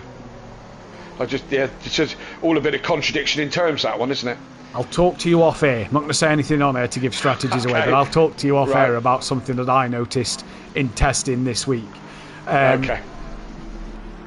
Yeah, let's see what happens. De Bont's back on Leger. That's within 0.7 of a second. Dan still half a second to Matt Wright. And now look, where's Stardog? Well, it was 0.9 to Stardog in Clouden. That doesn't seem to be 0.9 anymore. So, yeah, let's see what happens here. But has Clouden made a mistake? I don't think so, because he's still pretty comfortable ahead of Matt Wright. 6.4 seconds. Let's have a look here when it updates. 48. Well, he has made a mistake. It's 2.4 seconds. It's 4.4 to Stardog. So Clouden's made a mistake somewhere this lap. Yes, he has. And again, McGowan in. Let's see how his pit stop goes. His race engineer, Tim's saying that his pit stops are, I think the word he used was crappy. Well, he's in. He's done his stop. Yeah. He's on his way out. Clouden's just exited the final corner. I think McGowan's going to stay ahead of Clouden here because Clouden's made that mistake. There's McGowan. Yeah. Stardog's come in, so that's a car out the way for Dan and Clouden. There's McGowan. Going to pull across the circuit now. Stays ahead of Clouden. So we're as we were. Clouden would be absolutely ruin that mistake. Because there's nothing in it by the time they get to the hairpin, and that could have been different. Tips can't vote for Gary for driver of the day because he doesn't listen. There we go. There we go. So seemed like a good pit stop for McGowan. Didn't seem to be any problems. Yeah, he'd have been clearly jumped by Clouden, but Clouden made that mistake, as you've just said. Dan just cannot get close enough to Matt Wright. He's within 0.2, but cannot get past him here. This is not doing Dan the world of good in terms of O'Reilly and Ben, is it? He wants to clear that traffic, and he'll want to get on Clouden and McGowan to keep the fight going to them. Not having one of his classic British tracks, is I guarantee the first thing he says when we speak to him is, I hate British circuits. Oh, well, he always says that anyway. But last time he was in the Lamborghini, there's a no from Chris in the chat. What's happened? Ben's off! Ben's off! At the bombhole, O'Reilly has a big lead. Ben is off at the bombhole and has had to cut across Coram. And I can only assume that was Ben's own doing. He's coming into the pits, but O'Reilly has a huge lead in this race now. Okay, Ben might be learning some new expletives right now. We don't know what happened, but as you say, he's off, but he's gone for his pit. This could pan out for O'Reilly very, very nicely, this could. Well, Ben's in. His stop is not yet done. McGowan exits the final corner. He's gone a little deep as McGowan. Deep. Clouden's had a wiggle. That'll give Clouden the room, the space. So Ben now is going to exit the pit lane. Clouden and McGowan going at it. They're both going to get past Ben Rook, which really helps O'Reilly out here. And Dan and Matt Wright may be in a fight with Ben Rook. Dan's going to the outside of Matt Wright. Ben comes out the pit lane. They're nearly 3 wide. Dan around the outside of Wright, who has to slow down even more because of Ben coming out the pits. And Ben there, well, he helps Dan out, and Dan's now attacking the back of Ben, but Ben Rook's mistake has put him 2 behind O'Reilly in this race. Yeah, and something happened. I was looking down at the screen, trying to clear something on the screen, and Clouden got in front of McGowan. Did that at the final corner. Yeah, I think it was because where McGowan went wide, Clouden made an opportunity, and now Clouden's back in front of McGowan. He is indeed. This could pan out for Clouden as well. Oh, Dan's nearly got into the back of Ben and Agostini now, just struggling under braking Dan there. Dan and Ben do not seem to be with it since the restart. De Bont's on the back of Leger there in the background. Matt Wright's got a watching brief of all of this. And at the minute, John Gooday's P3 on the road, Class P2 on the road, and O'Reilly P1 on the road. But you feel that O'Reilly, 18 seconds clear of Class, is going to take this win. It'll be hard to see him do it from... He's got to make a mistake, Kelly. He's got to be counting his lucky stars, has he not? Because this is all falling his way from other people's mistakes. Again, just be consistent, just keep it on the track, just keep going forward, and so the face of this race changes again. And well, drivers can complain about the restart. It either cancel the race and no points or continue the race and score points. Ben had it in his control, didn't he? And he made the mistake. There can be no complaints about the restart. You've got to do the job after. And Ben's the one who's made that mistake. Goudet pits. The pack comes flying through. Ramsell was not far off the back of Goudet before the pit stop. So we'll drop to Ramsell. In fact, Goudet's already away. So cracking stop, as Ramsell not had the best of terms since he's come out the pits because Goudet's away. Hibbs will get through. I think Goudet may just be behind Cardno. Yes, he will be, but stays well ahead of Rob Ramsell in this race. And McGowan on the back of Clouden. Dan now has a chance to really attack Ben and score some points back here, but they're both going to lose out big time while they aren't close to Clouden or McGowan at the moment. 8 minutes to go. They really need Clouden and McGowan and O'Reilly to make mistakes. Yes, they do. Mind you, this race, anything could happen, and that's what happens in sim racing, isn't it? You can never. It's never a slam dunk with this game. You can always make mistakes, and Ben had a comfortable 3-second lead, commanding this race, and it all turns to custard very, very quickly. And Tibbs just saying. NRL Bungle, my good friend Andy, listen to me, but that guy really needs some guidance. So, and Tim's also saying whatever the outcome, it's made for some great racing. Yes, as viewers, you're getting all the best action as per usual at Simplay. Well, let me tell you something now. A 1 litre splash and dash is 27 seconds. Okay? Okay. That is the perfect pit stop. Perfectly in, perfectly out, perfectly stopped in your box. Class is 19 behind O'Reilly. So Clouden would need to be 8 behind Class to challenge O'Reilly. He's not. It was 16 last time I saw. And it stays... It's 16 and a half now. So Class will be... So O'Reilly will lead this race ahead of Clouden and ahead of McGowan. Yep, and it's all turned out nice again, hasn't it? And again, keep your head down, keep your consistency, and sometimes the race just comes to you.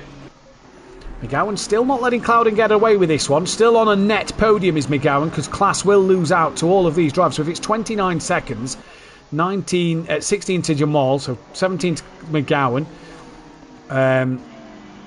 So what's that? So 2 back there, so that's 18... so 17, 18, 19 to Ben.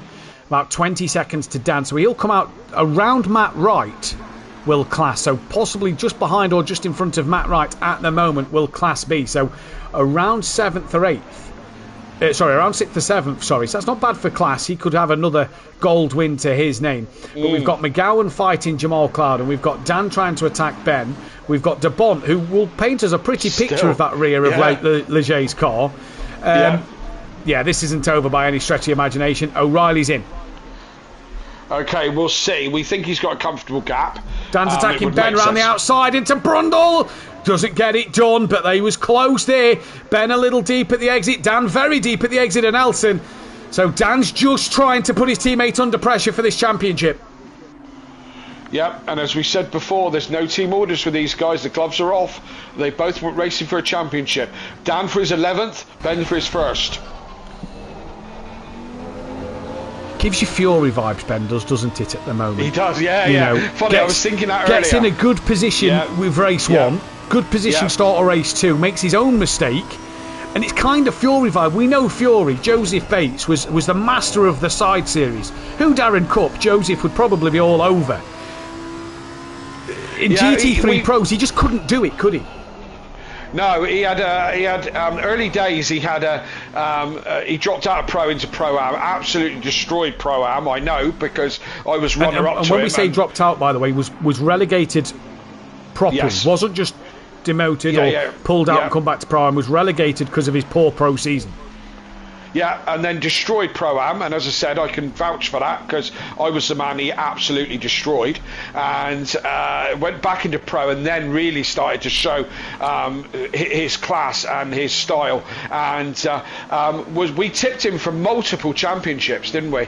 As the new kid on the block, the young blood coming through, and I thought about Fury earlier with the way Ben's going. He is that new blood. He is that future of Simplay, and I'm hoping that. I think I don't know if Fury went off to do other things, or he ever quite got on ACC like he should have done. But on Project Cars, he was a demon. It was as if that Pro-Am season was a growing thing for Fury, wasn't it, at the time? I don't think Ben will get into that same position of being demoted into Pro-Am. No. But it was almost as if that learning season in Pro-Am, he won the Constructors that season with Kieran Argent, Forever Forward Racing, if I remember rightly, was almost like it reignited Fury, Joseph Bates, when he came back up into the Pro Series. I think he had a change of car as well, didn't he? He found the Mercedes. Went to Mercedes. Mercedes made that a lot easier. What also happened with Joe is he got older and got a driving licence and a job and a career. No driving licence yet. No, not yet. Has he not got? I'm surprised at that. Yeah, but he's got a career now, though, hasn't he? Yes. Yeah. Yes. So, life changes, doesn't it? And as I said, I don't know if he ever hooked up ACC. Ever got on top of it. There was a lot of change for the old school Project Cars drivers to get on top of this ACC format, and it hasn't translated for everybody, and it's took a lot of time for others. Yeah, indeed it has. So O'Reilly leads 7.9 to Clouden, who's been hassled by McGowan 8 attempts, 2 seconds back to Ben. Dan's back on Ben. Dan went deep at the Wilson hairpin a lap or two ago, which just dropped him off the back. But the closest fight, as it has been all night really, Ligier versus De Bont.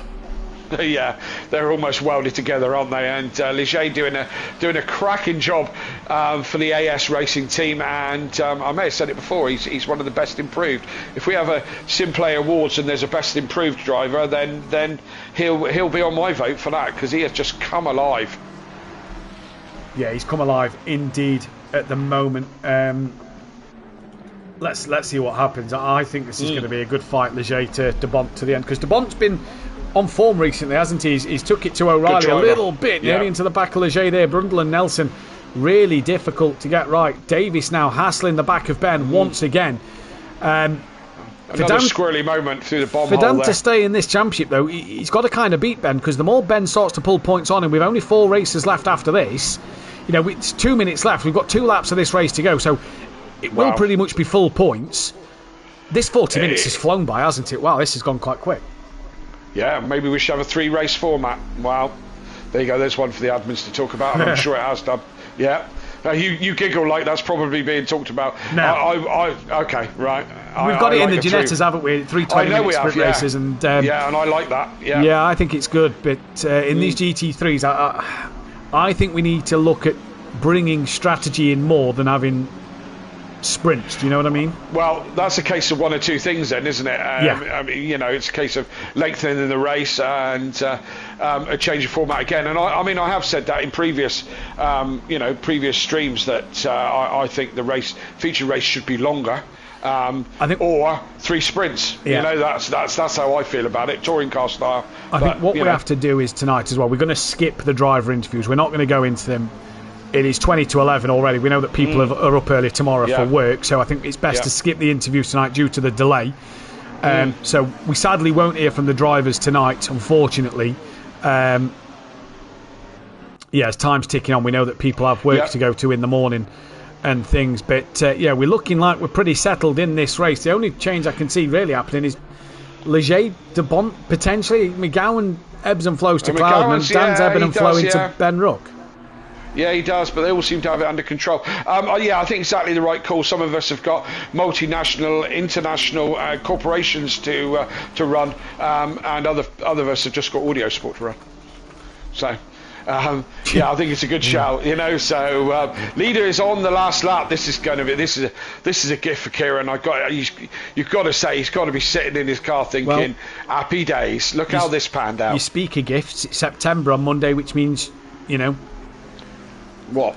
Dancing in September? Getting closer to Christmas. I didn't want to say it, but we're getting closer to Christmas, and this could possibly be an early Christmas present for O'Reilly. Now, McGowan's just gone wide at turn 1. Ben's pretty close to O'Reilly.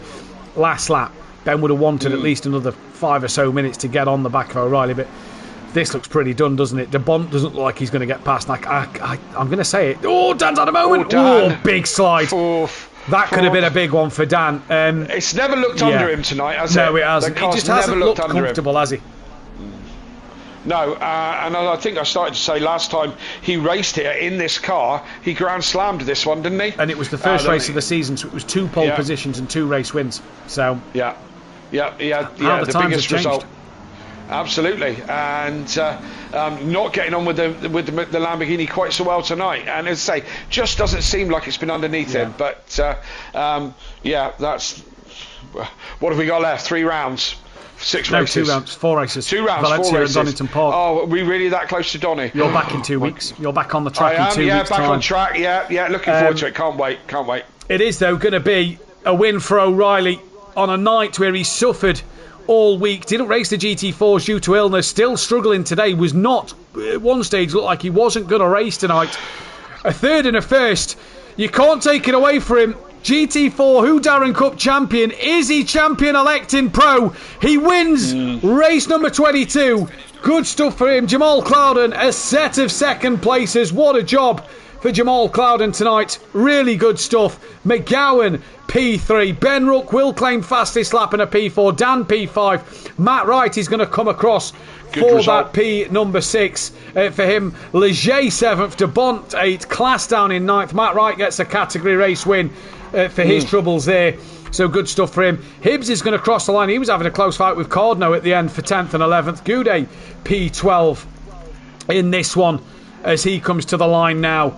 Rob Ramsell we're just waiting on. He's got Stardog all over the back of him at the moment, but that one looks done in this race as well.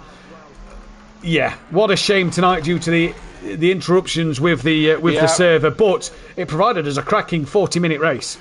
It did indeed, yeah. It split our evening up, and hopefully you guys at home still enjoyed it. A bit of chit chat about many options that you can do over a race. I'm sure the admins will come up with a lovely format for next year, and we'll enjoy it thoroughly. And it's been all right tonight, hasn't it? It's for us the viewers, there'll be some frustrated drivers, but for us the viewers. I'm sure you've had a good show this evening, and all the audio sport guys just playing silly buggers a little bit and nudging each other around a little bit, all in a little bit of play. I'm just going to quickly run through finally, Kelly. Give us your final thoughts on today's action and your driver of the day, please. Action, as I said, the way things went this evening gave us a bit of action, and this Pro Series has been all action all season, as it normally is anyway. And driver of the day, so tough this evening. I've got to say that Clouden drove extremely well this evening. Matt Wright had a really good evening. Ben Rook, of course, was up until his one mistake. Was the absolute class of the field tonight. De Bont and Leisure having a great evening. There was lots of great drives this evening. But for me, apart from that, he backed off down the straight. I think McGowan for me is my driver of the day. Just tipped to it from Ben, and again I took it away from Ben just for that one mistake. But tonight, so many good drives. Well, I'm going to go a different way then. I'm going to go Clouden. Yep. Sure. I think them two. I could get that. O'Reilly first and third, great. Ben first and fourth, great. But you've gone McGowan, and I understand why. Back of the grid to what was it, a top 9, top 8, something like that. Yeah, 7, I think it was. Seventh. There we go. Clouden a set of second places, so great to see Clouden back up there. I'm going to go them two. The championship standings out. Only 4 drivers can win it. O'Reilly, basically. Him and Ben may as well have not bothered tonight because the gap is 76 points between the two of them with 266 to play for. Danny's 92 behind now, so he's just dropped down a little bit. Williams 237 behind, can still win. Clouden's up to 5th, cannot win it anymore. Neither can McGowan, then De Bont overtaker. Matt Wright now leads gold with Leger second in gold. Mike drops to 3rd. Hibbs is P12, 4th in gold. John Gooday's 13th with Harris 14th. Then it's Cardno, Tardock, Ramsell, Stardog, Class, Smith, Millington, Skunky, Cairns, Hoffer, Rosowski, Hay, O'Sullivan, and the constructors 262 is the gap between Audio Sport and Dapper. 510 points up for grabs in that one. Cloud9 can still win it, but they're 499 points behind, so really unlikely. Simplay Racing 4th from Greasy Bandits, AS Racing, Team GBR, MSA, Team RRM, Utopia Quantum, Roadrunner Motors, Full Send for Short Lords, and Effect Motorsport. Sadly, though, that is where we are going to end tonight. We'll just give a quick mention to our Patreons. Thank you all so much for obviously supporting the channel and everything we do here at Simplay Motorsport. But we're back next week for Valencia Who Darren Cup Tuesday night. Championship's been decided. Constructors well in the grabs between three teams: Dapper Racing, Team GBR and Simplay Racing in that one. That is a close fight there, so keep your eyes in for that. Dan Davis and Alexa Marshall will be in the comms box for that one. Dan Davis will hopefully be back for Pro-Am on Wednesday night. Hopefully Pro-Am will be back for Valencia. Make sure you join us for that on Wednesday evening. Championship between Vitas and Langley, 47 points. The others behind can still win it, but they're a little out of touch. And then we'll be back for Pro, where 4 drivers can still win. It's really looking like it's between O'Reilly and Ben going into Donington Park, though. Dan just dropping off the back a little bit here. But Kelly, thank you so much for joining me in the commentary box tonight. My pleasure. We will see you all Good to be back. Next time. Goodbye. Good night.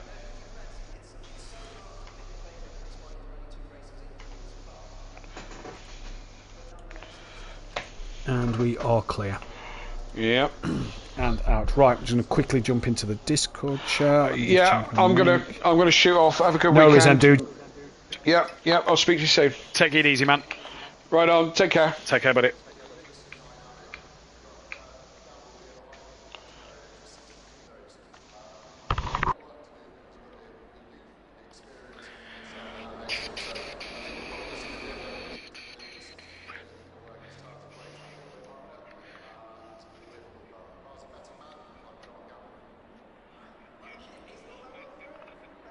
Hello, good